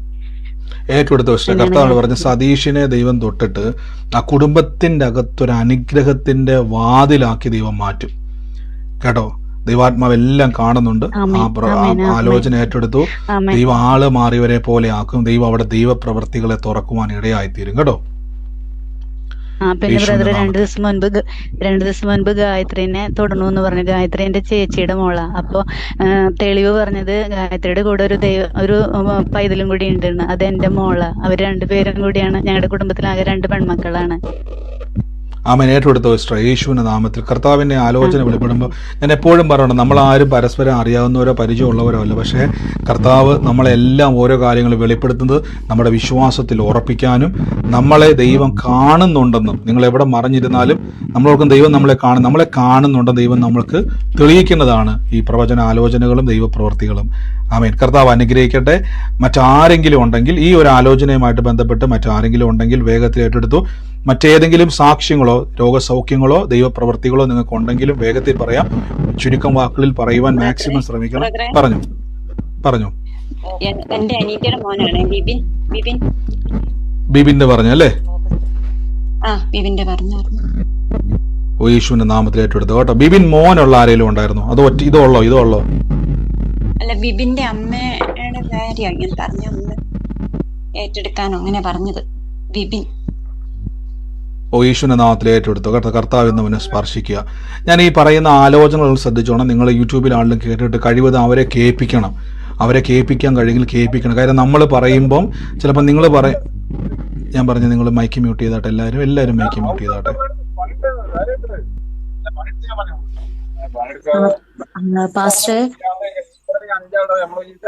ഒരു സെക്കൻഡ് മൈക്ക് എല്ലാവരും മ്യൂട്ട് ചെയ്താട്ടെ. ഈ സമയത്ത് സാക്ഷിയുള്ളവർ മാത്രം ഒരാൾ മൈക്ക് ഓണാക്കുമ്പോൾ കഴിവതും പറയാൻ നിൽക്കുന്നവർ, നിങ്ങൾ ബാക്കിയുള്ളവർ മൈക്ക് മ്യൂട്ട് ചെയ്യണം. ഞാൻ വീണ്ടും പറയുവാണ്, പറഞ്ഞാട്ടെ. ഇപ്പൊ സഹോദരി ഓണാക്കിയ സഹോദരി പറഞ്ഞിട്ട് ബാക്കി എല്ലാവരും എന്റെ ഹസ്ബൻഡാണ്. മാസ്റ്റർ പറഞ്ഞ സജീഷ് എന്ന് പറയുന്നത് എന്റെ ഹസ്ബൻഡാണ്. സജീഷ് അല്ല, സജീഷിനെ കർത്താവ് സ്പർശിക്കട്ടോ. യേശുവിന്റെ നാമത്തിൽ ഏറ്റെടുത്തോണം. കർത്താവ് നിങ്ങളുടെ കുടുംബത്തെ കണ്ടിട്ടുണ്ട്. ദൈവം ആ കുടുംബത്തിന്റെ മേൽ പ്രവൃത്തി വെളിപ്പെടുത്തും. ഏറ്റെടുത്തു കേട്ടോ. പ്രാർത്ഥിച്ചു. ഈ ദിവസങ്ങളിൽ ഞാൻ പറഞ്ഞ വചനത്തിലും പ്രാർത്ഥനയിലും ബലപ്പെട്ടാൽ അതിന്റെ റിസൾട്ടുകൾ നമ്മുടെ ഭവനത്തിൽ കാണാൻ ഇടയായിത്തീരും. ആമേൻ. മറ്റാരെങ്കിലും ഉണ്ടോ? ബ്രദറെ, 18th ഓഗസ്റ്റ് ബോൺ ആയ ആളുകൾ, അത് എൻ്റെ മകനായിരുന്നു. 18th August. തീർച്ചയായിട്ടും അവനെ കൈവച്ച് പ്രാർത്ഥിച്ചായിരുന്നല്ലോ ആ സമയത്തല്ലേ? ഞാൻ പറഞ്ഞ സമയത്ത് പ്രാർത്ഥിച്ചായിരുന്നല്ലോ.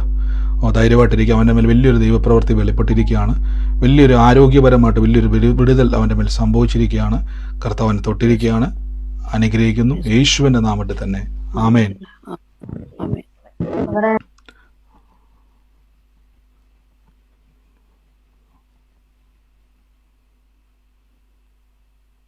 കേൾക്കുന്നുണ്ട്, പറഞ്ഞു. ഓഗസ്റ്റ് 18 സ്റ്റെല്ല എന്ന് പറയുന്ന ഞാനും ഓഗസ്റ്റ് 18 ജനിച്ചതാ. ഞാൻ മോന് വേണ്ടി സിസ്റ്റർ പറഞ്ഞത്, മോന് വേണ്ടിയായിരുന്നേ, മകൻ എന്നാ പറഞ്ഞത് കേട്ടോ. മോന് ബ്രദറെ എനിക്കൊരു സംശയമുണ്ട്. പറഞ്ഞു സിസ്റ്ററെ, ഹലോ പറഞ്ഞു. സംശയമുണ്ട്. ആ, ഞാൻ 2 ആഴ്ചയായി ഇതിനകത്ത് കയറിയിട്ട്. അപ്പൊ മോക്കൊരു ജോലിയില്ല എന്ന് ഞാൻ ബ്രദറിനോട് പറഞ്ഞായിരുന്നു. അപ്പൊ ബ്രദർ പറഞ്ഞു ഉടനെ ജോലി ആകുമെന്ന്. ഇന്നത്തെ മീറ്റിംഗിൽ മോളിപ്പോ എന്നെ വിളിച്ചിട്ട് പറഞ്ഞു ഞാൻ ജോലിക്ക് പോകാൻ ഒരുങ്ങിയിരിക്കുകയാണ്. വീഡിയോ കോൾ ഇപ്പൊ ശരി ഞാൻ അറ്റൻഡ് ചെയ്തു. ഞാൻ ഇരിക്കുന്നതിന്റെ ഓപ്പോസിറ്റ് ബിൽഡിംഗിലാണ് എന്റെ ഓഫീസ് എന്ന് പറഞ്ഞു. മോൾ ആദ്യമായിട്ട് ജോലിക്ക് കയറുക, മോക്ക് വേണ്ടി പ്രാർത്ഥിക്കണം. തീർച്ചയായിട്ടും കർത്താവ്, ഹലോ തീർച്ചയായിട്ടും കർത്താവ് ഇന്ന് ആ തുറന്ന വഴിക്കായി നന്ദി. ഒത്തിരി ഭാരപ്പെട്ടാണ് വിളിച്ചത്, എങ്കിലും കർത്താവ് ഇന്ന് പ്രിയമാക്കു വേണ്ടി ദൈവം ആ തുറന്ന നന്മയുടെ വാതിലിനായി ഞങ്ങൾ നന്ദി പറയുന്നു. ആ വഴിക്കായി നന്ദി പറയുന്നു. യേശുവിൻ്റെ അധികാരമുള്ള നാമത്തിൽ തന്നെ ആമേൻ. Hello brother. പറഞ്ഞു സിസ്റ്ററെ. ഹലോ ബ്രദർ, ഞാൻ ഇന്ന് സാക്ഷ്യം പറയാമെന്ന് പറഞ്ഞിട്ട് രാവിലെ ഒരു കാര്യത്തിന് വേണ്ടി പ്രാർത്ഥിച്ചു. അതിനുവേണ്ടിയാണ് പറയുന്നത്. അപ്പൊ ഇന്ന് ഞാൻ ഏതെങ്കിലും ഒരു ഫംഗ്ഷന് പോകുന്ന ദിവസവും എല്ലാം ഇവിടെ ഞാൻ ഹസ്ബൻഡുമായിട്ട് എന്നും വഴക്കൂടേണ്ട ഒരു അവസരമാണ്. ചിലപ്പോൾ എവിടെയെങ്കിലും എല്ലാവരുമായിട്ട് പോകാമെന്ന് ആദ്യം പറഞ്ഞിരിക്കും, അവസാനം ആകുമ്പം പറയും ഞാൻ മാത്രം പോകാം, അല്ലെങ്കിൽ ഞാനും നീ മാത്രം മതി, മക്കളെ കൊണ്ടുപോകണ്ട എന്ന് പറഞ്ഞും കൊണ്ട് വഴക്കൂടും. അപ്പൊ ഇന്ന് രാവിലെ അങ്ങനെ ഒരു ഫംഗ്ഷന് പോകാനുണ്ടായിരുന്നു. എല്ലാരും പോകാമെന്ന് പറഞ്ഞിട്ട് രാവിലെ ആയപ്പം ഭയങ്കരമായിട്ട് വഴക്ക്. ഞാനും നീ മാത്രം പോയത്, പിള്ളേരെ കൊണ്ടുപോകേണ്ട ആവശ്യമൊന്നും ഇല്ല. ഏറ്റവും അടുത്ത റിലേറ്റീവിന്റെ ഒരു എൻഗേജ്മെന്റ് ആയിരുന്നു, പക്ഷെ പോകണ്ട എന്ന് പറഞ്ഞാൽ ഭയങ്കരമായിട്ട് വഴക്ക് കൂടി. ഞാൻ രണ്ടുപേരും നമ്മൾ കുറെ സമയം താഴെ. പക്ഷെ ഞാൻ 3 ദിവസം കൊണ്ടാണ് ഈ സൂമിൽ കയറാൻ തുടങ്ങിയത്. ഞാൻ ഒരു യൂട്യൂബിൽ കണ്ടിട്ടാണ് ഇതിൽ കയറി തുടങ്ങിയത്. അപ്പം ഞാൻ ബ്രദർ പറഞ്ഞ അനുസരിച്ച് ഞാൻ യേശുവിന്റെ നാമത്തിൽ ഇങ്ങനെ അസ്വസ്ഥത ഉണ്ടാക്കുന്ന ശക്തികൾ യേശുവിന്റെ അധികാരമുള്ള നാമത്തിൽ ഞാൻ ബ്രേക്ക് ചെയ്യുന്നു. ഞാൻ യേശുവിന്റെ മക്കളാണ്, ഞാൻ അവകാശിയാണെന്ന് പറഞ്ഞ് ഞാൻ പ്രാർത്ഥിച്ചു. പക്ഷെ കുറച്ച് സമയം കഴിഞ്ഞപ്പോൾ അതെല്ലാം ശാന്തമായി. ഞങ്ങൾ എല്ലാവരും 5 പേര്, 3 മക്കളുണ്ട്, ഞങ്ങൾ 5 പേരും ആ ഫംഗ്ഷന് സമാധാനമായിട്ട് പോകാനായിട്ട് എനിക്ക് സാധിച്ചു. ഞാൻ ഇന്ന് സാക്ഷ്യം പറയും എന്ന് പറഞ്ഞ് തന്നെ ഞാൻ ഇങ്ങനെ പ്രാർത്ഥിച്ചത്. അപ്പം എനിക്ക് അതുപോലെ സമാധാനമായിട്ട് പോകാനായിട്ട് സാധിച്ചു. ഞാൻ അതിനൊരു സാക്ഷിയായിട്ട് പറയണം.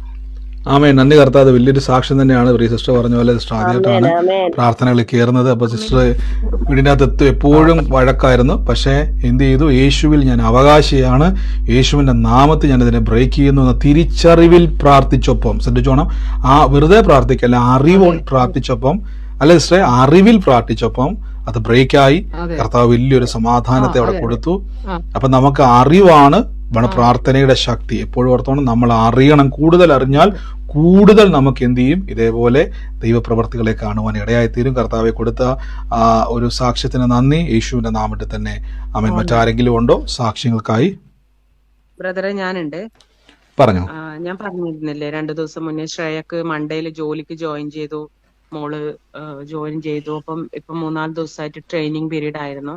അപ്പൊ 1 month ട്രെയിനിങ് ആണ്. അത് കഴിഞ്ഞിട്ട് ബാക്കി കാര്യങ്ങൾ പ്രൊസീഡ് ചെയ്യാന്ന് അവര് പറഞ്ഞത്. പക്ഷെ ഇന്ന് അവര് പറഞ്ഞു അവളെ പെർമനന്റ് സ്റ്റാഫ് ആക്കി അവിടെ എടുത്തു.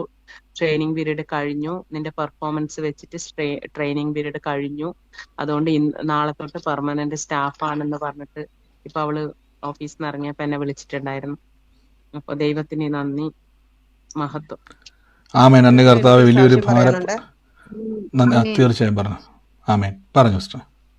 ബ്രദറെ, എനിക്കൊരു സാക്ഷ്യം പറയാനുണ്ട്, പറഞ്ഞോട്ടെ? പറഞ്ഞു. തീർച്ചയായിട്ടും പറഞ്ഞു. എന്റെ ഒരു കൂട്ടുകാരി ചേച്ചിക്ക് വേണ്ടിയിട്ടാണ്. ചേച്ചി എന്നും ഇതിനകത്ത് യൂട്യൂബിനകത്താണ് കാണുന്നത്. സൂമിൽ കയറാൻ പറ്റത്തില്ല. പുള്ളിക്കാരിയുടെ ജോലിയുമായിട്ട് 2-3 ആഴ്ച മുമ്പ് ഒരു ആധാര സംബന്ധമായിട്ട് 7 പേര് അടങ്ങുന്ന ഒരു ആധാരത്തിന് ഭയങ്കര തടസ്സമാണ്. അത് ഒത്തിരി ബന്ധനത്തിൽ കിടക്കുവാന്ന് പറഞ്ഞായിരുന്നു. അത് കഴിഞ്ഞ് ഒരു 3-4 ദിവസം കഴിഞ്ഞപ്പം എല്ലാം ശരിയായി, ഒരു കുഴപ്പമില്ലാതെ എല്ലാം ഓക്കെ ആയി കിട്ടി. പിന്നെ ആ ചേച്ചിക്ക് കണ്ണിന് 30 വർഷമായിട്ട് കണ്ണിന് ഭയങ്കര ചൊറിച്ചിൽ, അലർജി മൂലം ഭയങ്കര ചൊറിഞ്ഞ് തടിക്കുമായിരുന്നു, തടിച്ച് ചുമന്ന് വരുമായിരുന്നു, വീങ്ങി വരുമായിരുന്നു. അപ്പം ബ്രദർ ഇങ്ങനെ പറഞ്ഞു, രോഗമുള്ളവർക്ക് കൈ വെച്ച് പ്രാർത്ഥിക്കാൻ പറഞ്ഞ്. അന്നേരം ആ ചേച്ചിയുടെ കാലിനും ഉണ്ടായിരുന്നു വേദന, ഇടയ്ക്കിടയ്ക്ക് കാലിന് ഒരു അസ്വസ്ഥത വരും. അന്ന് അങ്ങനെയുള്ളപ്പം കിടന്നുറങ്ങാനേ പറ്റത്തില്ല. വേദനയാണോ എന്ന് ചോദിച്ചാൽ അല്ല, എങ്കിലൊരു ഭയങ്കര ഒരു അസ്വസ്ഥതയാ, ഉറങ്ങാൻ പറ്റത്തില്ല. അങ്ങനെ ആ ചേച്ചി ആ രണ്ട് കാര്യത്തിനും കൈവച്ച് പ്രാർത്ഥിച്ചു. അതിനുശേഷം ഇതുവരെ വന്നിട്ടില്ല. 30 വർഷമായിട്ടുള്ള കണ്ണിന്റെ ചൊറിച്ചിൽ ഇതുവരെ വന്നിട്ടില്ല, കാലിനും അത് വന്നിട്ടില്ല. അന്ന് രാത്രി ആ ചേച്ചി നന്നായിട്ട് കിടന്നുറങ്ങുകയും ചെയ്തു. ഇത് സാക്ഷ്യം പറയാനായിട്ട് പറഞ്ഞിട്ടുണ്ടായിരുന്നു. ചേച്ചിക്ക് പറയാൻ പറ്റുന്നില്ലായിരുന്നു, കാരണം സൂമിൽ കയറാൻ പറ്റുന്നില്ല ഈ സമയത്ത്.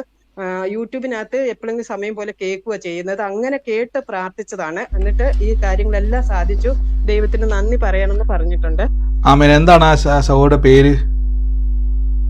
ചേച്ചിയുടെ പേര് മിനി തോമസ്.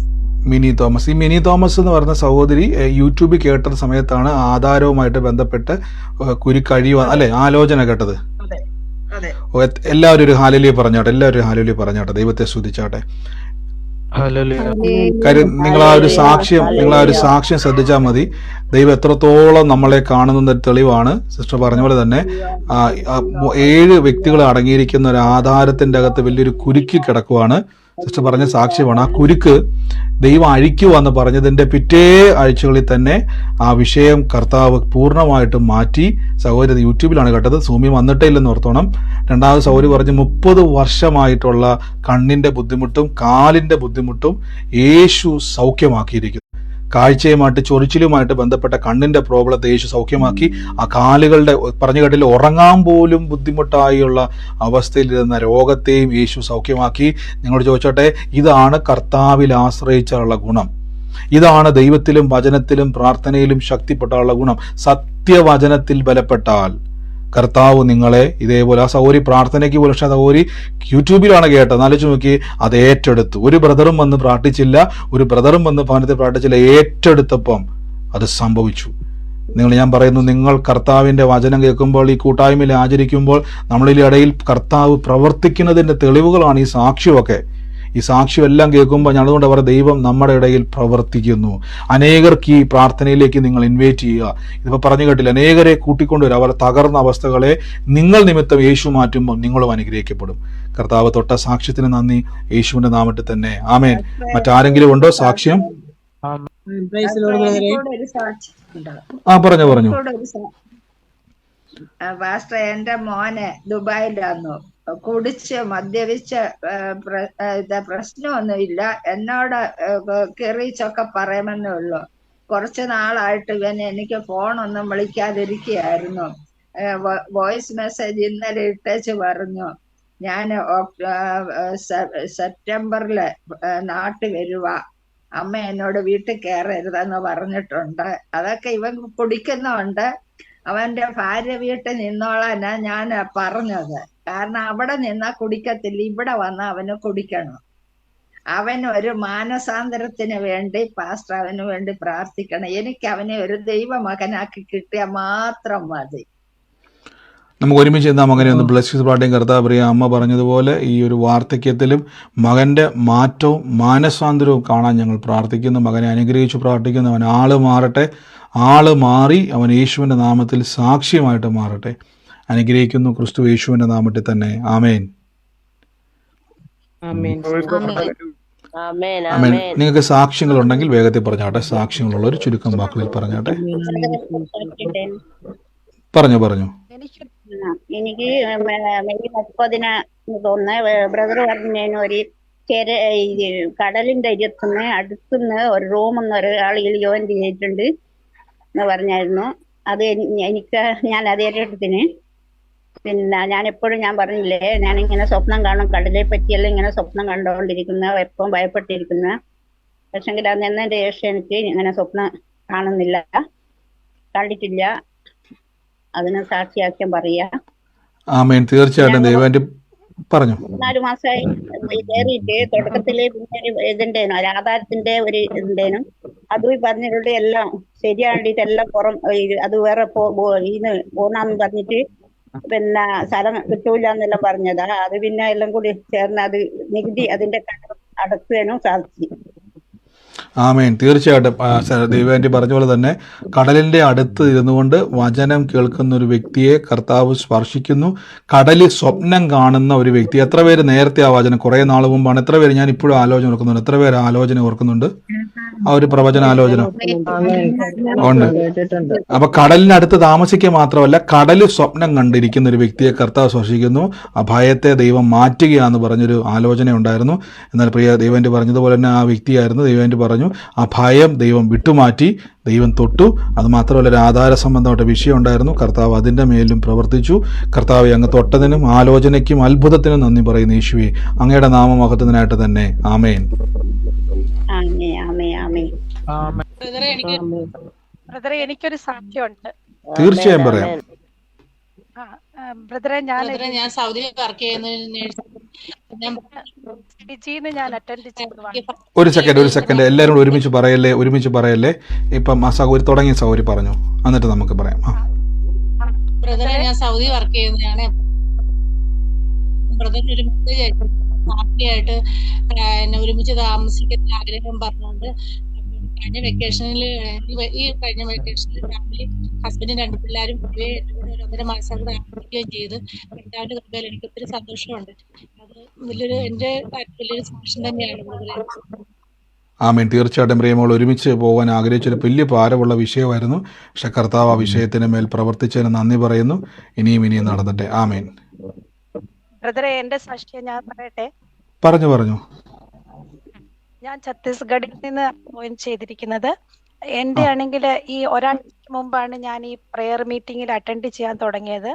ഞാൻ എന്നും രാവിലെ എണീറ്റ് 3 മണിയാകുമ്പോൾ ഒക്കെ പ്രാർത്ഥിക്കാനിരിക്കുമായിരുന്നു. പക്ഷെങ്കിൽ കഴിഞ്ഞ 3 ദിവസമായിട്ട് എനിക്ക് തലവേദന ഇങ്ങനെ 3 മണിയാകുമ്പം തുടങ്ങുമായിരുന്നു.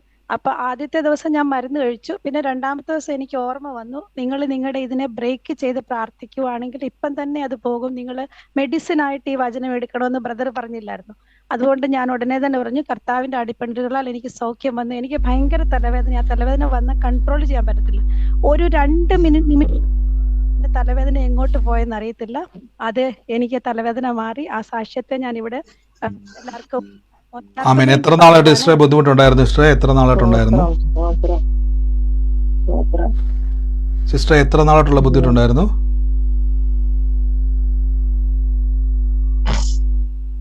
സിസ്റ്ററെ കേൾക്കുന്നുണ്ടോ? സിസ്റ്റർ കട്ടായി പോയോ? എനിക്കൊരു 30 വർഷമായിട്ടുള്ള തലവേദനയാണ്. ഓ, നിങ്ങൾ ശ്രദ്ധിച്ച 30 വർഷമായിട്ടുള്ള തലവേദനയാണ്. 30 വർഷമായിട്ട് സിസ്റ്റർ മരുന്ന് കഴിക്കുന്നായിരുന്നോ?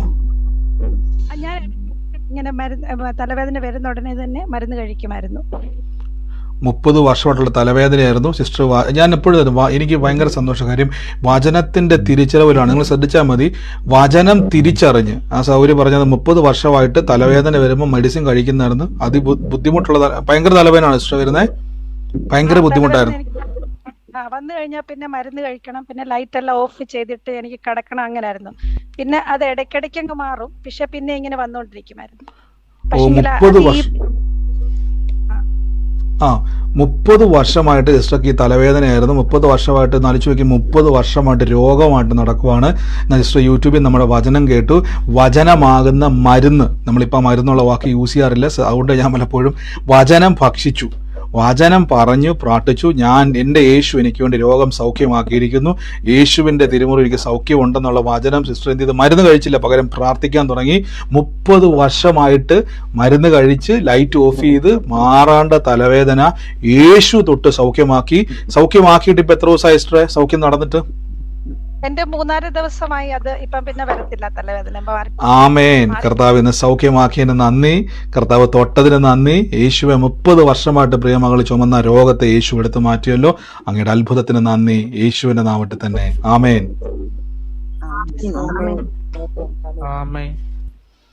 ആമേൻ. കർത്താവ് അനുഗ്രഹിക്കട്ടെ. മറ്റാരെങ്കിലും ഉണ്ടോ സാക്ഷ്യങ്ങളുള്ള? പറഞ്ഞു. ഞാൻ ഒരാഴ്ചയായി ഒരു വിധത്തിൽ ഈ പ്രയറിൽ കയറാൻ കഷ്ടപ്പെട്ട് കയറിയ ഒരു വ്യക്തിയാണ്. കൂട്ടായ്മ ആചരിക്കുന്നതാണ്, എല്ലാം ഉപവാസവും എല്ലാം പ്രാർത്ഥനകളാണ്. പക്ഷെ ഇതിൽ കയറിയ പിന്നെ നമ്മുടെ പ്രാർത്ഥനയുടെ ലെവലൊന്നും മാറ്റിയിട്ടുണ്ടായിരുന്നു. കാരണം അധികാരത്തോട് ചോദിച്ചു തുടങ്ങി. എനിക്ക് 2 ലക്ഷം ഒരു 10-50 ലക്ഷം രൂപ കടത്തിൽ നിൽക്കുന്ന ഒരു വ്യക്തിയാണ് ഞാൻ.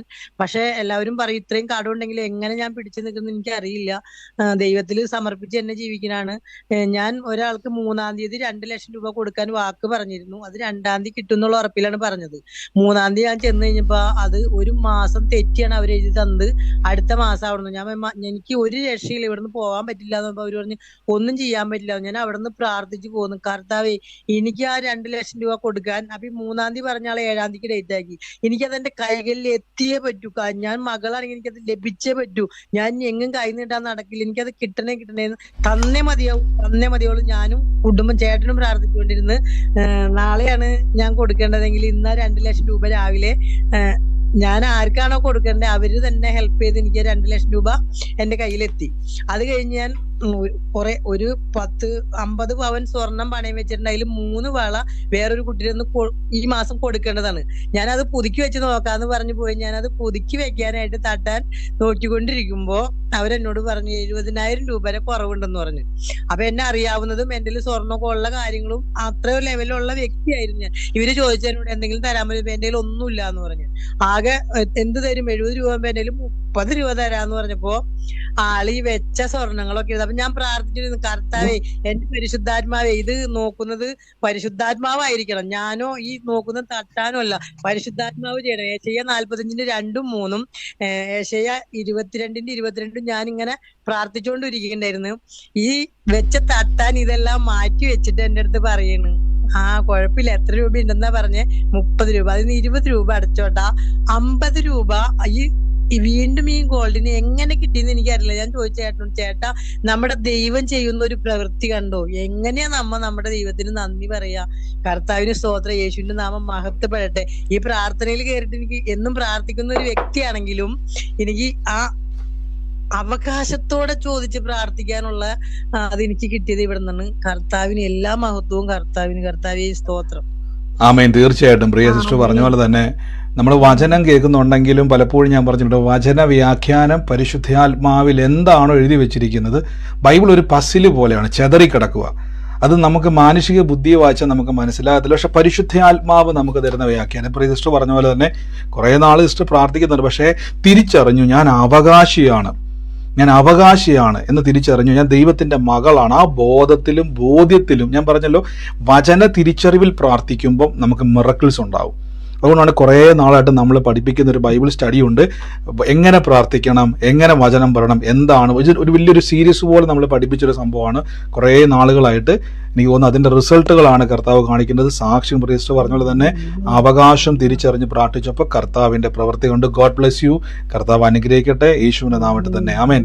മറ്റാരെങ്കിലും ഉണ്ടോ സാക്ഷ്യങ്ങൾ പറയുവാൻ?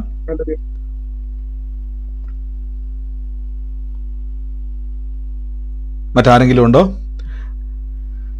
മറ്റാരുമില്ല എന്ന് ഞാൻ വിശ്വസിക്കുന്നു. സാക്ഷ്യം പറയാൻ വേണ്ടിയാണോ? ക്ലിയർ അല്ലല്ലോ, സൗണ്ട് ക്ലിയർ അല്ല. ഇല്ല, എനിക്ക് സൗണ്ട് ഇല്ലല്ല, ഓഡിയോ ക്ലിയർ അല്ല. വേറെ ആരാ എനിക്കറിയത്തില്ല, ഓഡിയോ ക്ലിയർ അല്ല, നെറ്റ്വർക്കിൻ്റെ എന്തോ പ്രോബ്ലം ഉണ്ട്. മറ്റാരെങ്കിലും ഉണ്ടോ? മറ്റാരുമില്ല എന്ന് ഞാൻ വിശ്വസിക്കുന്നു. കർത്താവിൻ്റെ കൃപയാൽ നിങ്ങൾക്ക് സൂമിൽ മാത്രമല്ല യൂട്യൂബിലും ഫേസ്ബുക്കിലും വാട്സാപ്പിലൂടെയൊക്കെയും അനേകർ കർത്താവിൻ്റെ കൃപയാൽ അവരുടെ ജീവിതത്തിൽ കാണുന്നവർ അവരുടെ ജീവിതത്തിലുണ്ടായ മാറ്റങ്ങൾ ഞാൻ വീണ്ടും പറയണം, എപ്പോഴും പറയുന്ന കാര്യം തന്നെയാണ്. നിങ്ങൾ സാക്ഷ്യങ്ങൾ കഴിവതും ലൈവിൽ തന്നെ വന്ന് പറയുക. ദൈവത്തിൻ്റെ ആലോചന ഇടപെടുന്നവർ വേഗത്തിൽ നിങ്ങൾ ഈ പ്രയറിലേക്ക് വരിക. അടുത്തൊരു സ്ഥലത്തിലേക്ക്, അതിൻ്റെ അടുത്തൊരു മൂവിലേക്ക് ദൈവം നിങ്ങളോട് സംസാരിക്കാനുണ്ട് ആലോചന. അപ്പം കർത്താവിൻ്റെ കൃപയാൽ മറ്റാരുമില്ല എന്ന് ഞാൻ വിശ്വസിക്കുന്നു. നമുക്ക് ഒരുമിച്ച് വിശ്വാസ പ്രഖ്യാപനങ്ങളെ കർത്താവിൻ്റെ തിരുസന്നിധിയിൽ ഇന്ന് ഏറ്റു പറഞ്ഞ് പ്രാർത്ഥിക്കാം. മൈക്കുകളെ മ്യൂട്ട് ചെയ്താട്ടെ. എൻ്റെ കൂടെ എപ്പോഴും ഓർത്തോണം, നമ്മൾ അവകാശികളാണ്, നമ്മൾ യേശുവിൻ്റെ മക്കളാണ്, ദൈവത്തിൻ്റെ മക്കളാണ്. ലോകത്തിൻ്റെ മുമ്പിൽ ദൈവത്തിൻ്റെ ഒരു ആഗ്രഹമുണ്ട്, എന്നെ ഒന്ന് വെളിപ്പെടുത്തുവാൻ. ഞാൻ ഫറവോനെ നിന്നെ ദൈവമാക്കി വെച്ചിരിക്കുന്നെന്ന് പഴയ നിയമത്തിൽ മോശയോട് പറഞ്ഞിരിക്കും. എൻ്റെ അർത്ഥം, മോശ നീ അവിടെ പോയിട്ട് ഫറവോന്റെ മുമ്പിൽ തല കുനിച്ച് നിൽക്കരുത്, നിന്നെ ഞാൻ അവന് ദൈവമാക്കി വെച്ചിരിക്കുക. മനസ്സിലായി? എൻ്റെ അർത്ഥം എന്നാണെന്നറിയാവോ? നിന്നെ ഞാൻ അവൻ അധികാരിയാക്കി വെച്ചിരിക്കുന്നതിൻ്റെ അർത്ഥം. ദൈവം നമ്മളെ ലോകത്തിൽ നിർത്തിയിരിക്കുന്നത് ലോകത്തിൻ്റെ വെളിച്ചമായിട്ടാണ്. അല്ലാതെ ലോകത്തിന്റെ മുമ്പിൽ പരസ്യക്കോലമല്ല, വെളിച്ചമാട്ടെ. നിങ്ങൾ ലോകത്തിന്റെ ഉപ്പാകുന്നു എന്നാണ് യേശു പറഞ്ഞത്. അല്ലെങ്കിൽ നിങ്ങൾ യേശുവിന്റെ സാക്ഷികളാണ്. നിന്ദയുടെയും പരിഹാസത്തിന്റെയും തകർച്ചയുടെയും ശോധനയുടെയും ബഹളത്തിന്റെയും അല്ല, ദൈവത്തിന്റെ സാക്ഷികളാണ്. ജീവനുള്ള ദൈവത്തിന്റെ സാക്ഷികളാണ്. അങ്ങനെ വേണം നമ്മൾ സംസാരിക്കാൻ, അങ്ങനെ വേണം നമ്മൾ ജീവിക്കാൻ, അങ്ങനെ വേണം നമ്മൾ കർത്താവിനെ വിളിക്കാൻ, അങ്ങനെ വേണം നമ്മൾ ദൈവത്തെ ആരാധിക്കാൻ. നമുക്ക് ഒരുമിച്ചിരുന്ന് പ്രാർത്ഥിക്കാം, ഒരുമിച്ച് വിശ്വാസ പ്രഖ്യാപനങ്ങൾ ഏറ്റുപറയാം. ലൈവിൽ കാണുന്നവർക്ക് വേണ്ടി നമുക്ക് ബ്ലെസ് ചെയ്തൊന്ന് പ്രാർത്ഥിക്കാം. ലൈവിൽ കാണുന്നതോടെ ഞാൻ പറയുന്നു, വരും ദിവസങ്ങളിൽ നിങ്ങൾക്ക് ഡിസ്ക്രിപ്ഷനിലും കമൻറ്റ് ബോക്സിലും ഒക്കെ ഇനി ഒരു പ്രയറിൽ ഇന്നത്തെ കാണുന്ന യൂട്യൂബിൽ ഇല്ലെങ്കിൽ അതിൻ്റെ അകത്ത് നിങ്ങൾ താഴത്തെ വീഡിയോസിൻ്റെ അകത്ത് ആ ഒരു ലിങ്ക് ഉണ്ട്, പ്രാർത്ഥന ലിങ്ക് ഉണ്ട്. സെയിം ലിങ്ക് തന്നെയാണ്, അതിലൂടെ നിങ്ങൾക്ക് പ്രവേശിക്കാം. അല്ലെങ്കിൽ താഴെ സ്ക്രോൾ ചെയ്ത് പോകുന്ന നമ്മുടെ വാട്സപ്പ് നമ്പറുണ്ട്, അതിൽ 81 നിങ്ങൾ +91 ചേർത്തിട്ട് വേണം സേവ് ചെയ്യാൻ. അതിലോട്ട് നിങ്ങൾ അയക്കുക, നിങ്ങൾക്ക് ആ ലിങ്ക് അയച്ചു തരുന്നതായിരിക്കും. നമുക്ക് ഒരുമിച്ചൊന്ന് പ്രാർത്ഥിക്കാം. മറ്റാരും ഇല്ല എന്ന് ഞാൻ വിശ്വസിക്കുന്നു. സാക്ഷ്യങ്ങൾക്കായിട്ട് ഒരു സാക്ഷ്യം പോലും പറയാതെ വിടരുത്. കാര്യം സാക്ഷ്യം എന്നുള്ളത് യേശു ക്രിസ്തു നമുക്ക് തരുന്നതാണ്. കർത്താവ് പറഞ്ഞു, നിങ്ങൾ നന്ദിയുള്ളവരാകുന്നതിൻ്റെ അടയാളമാണ് നാം സാക്ഷ്യങ്ങൾ പറയുന്നത്.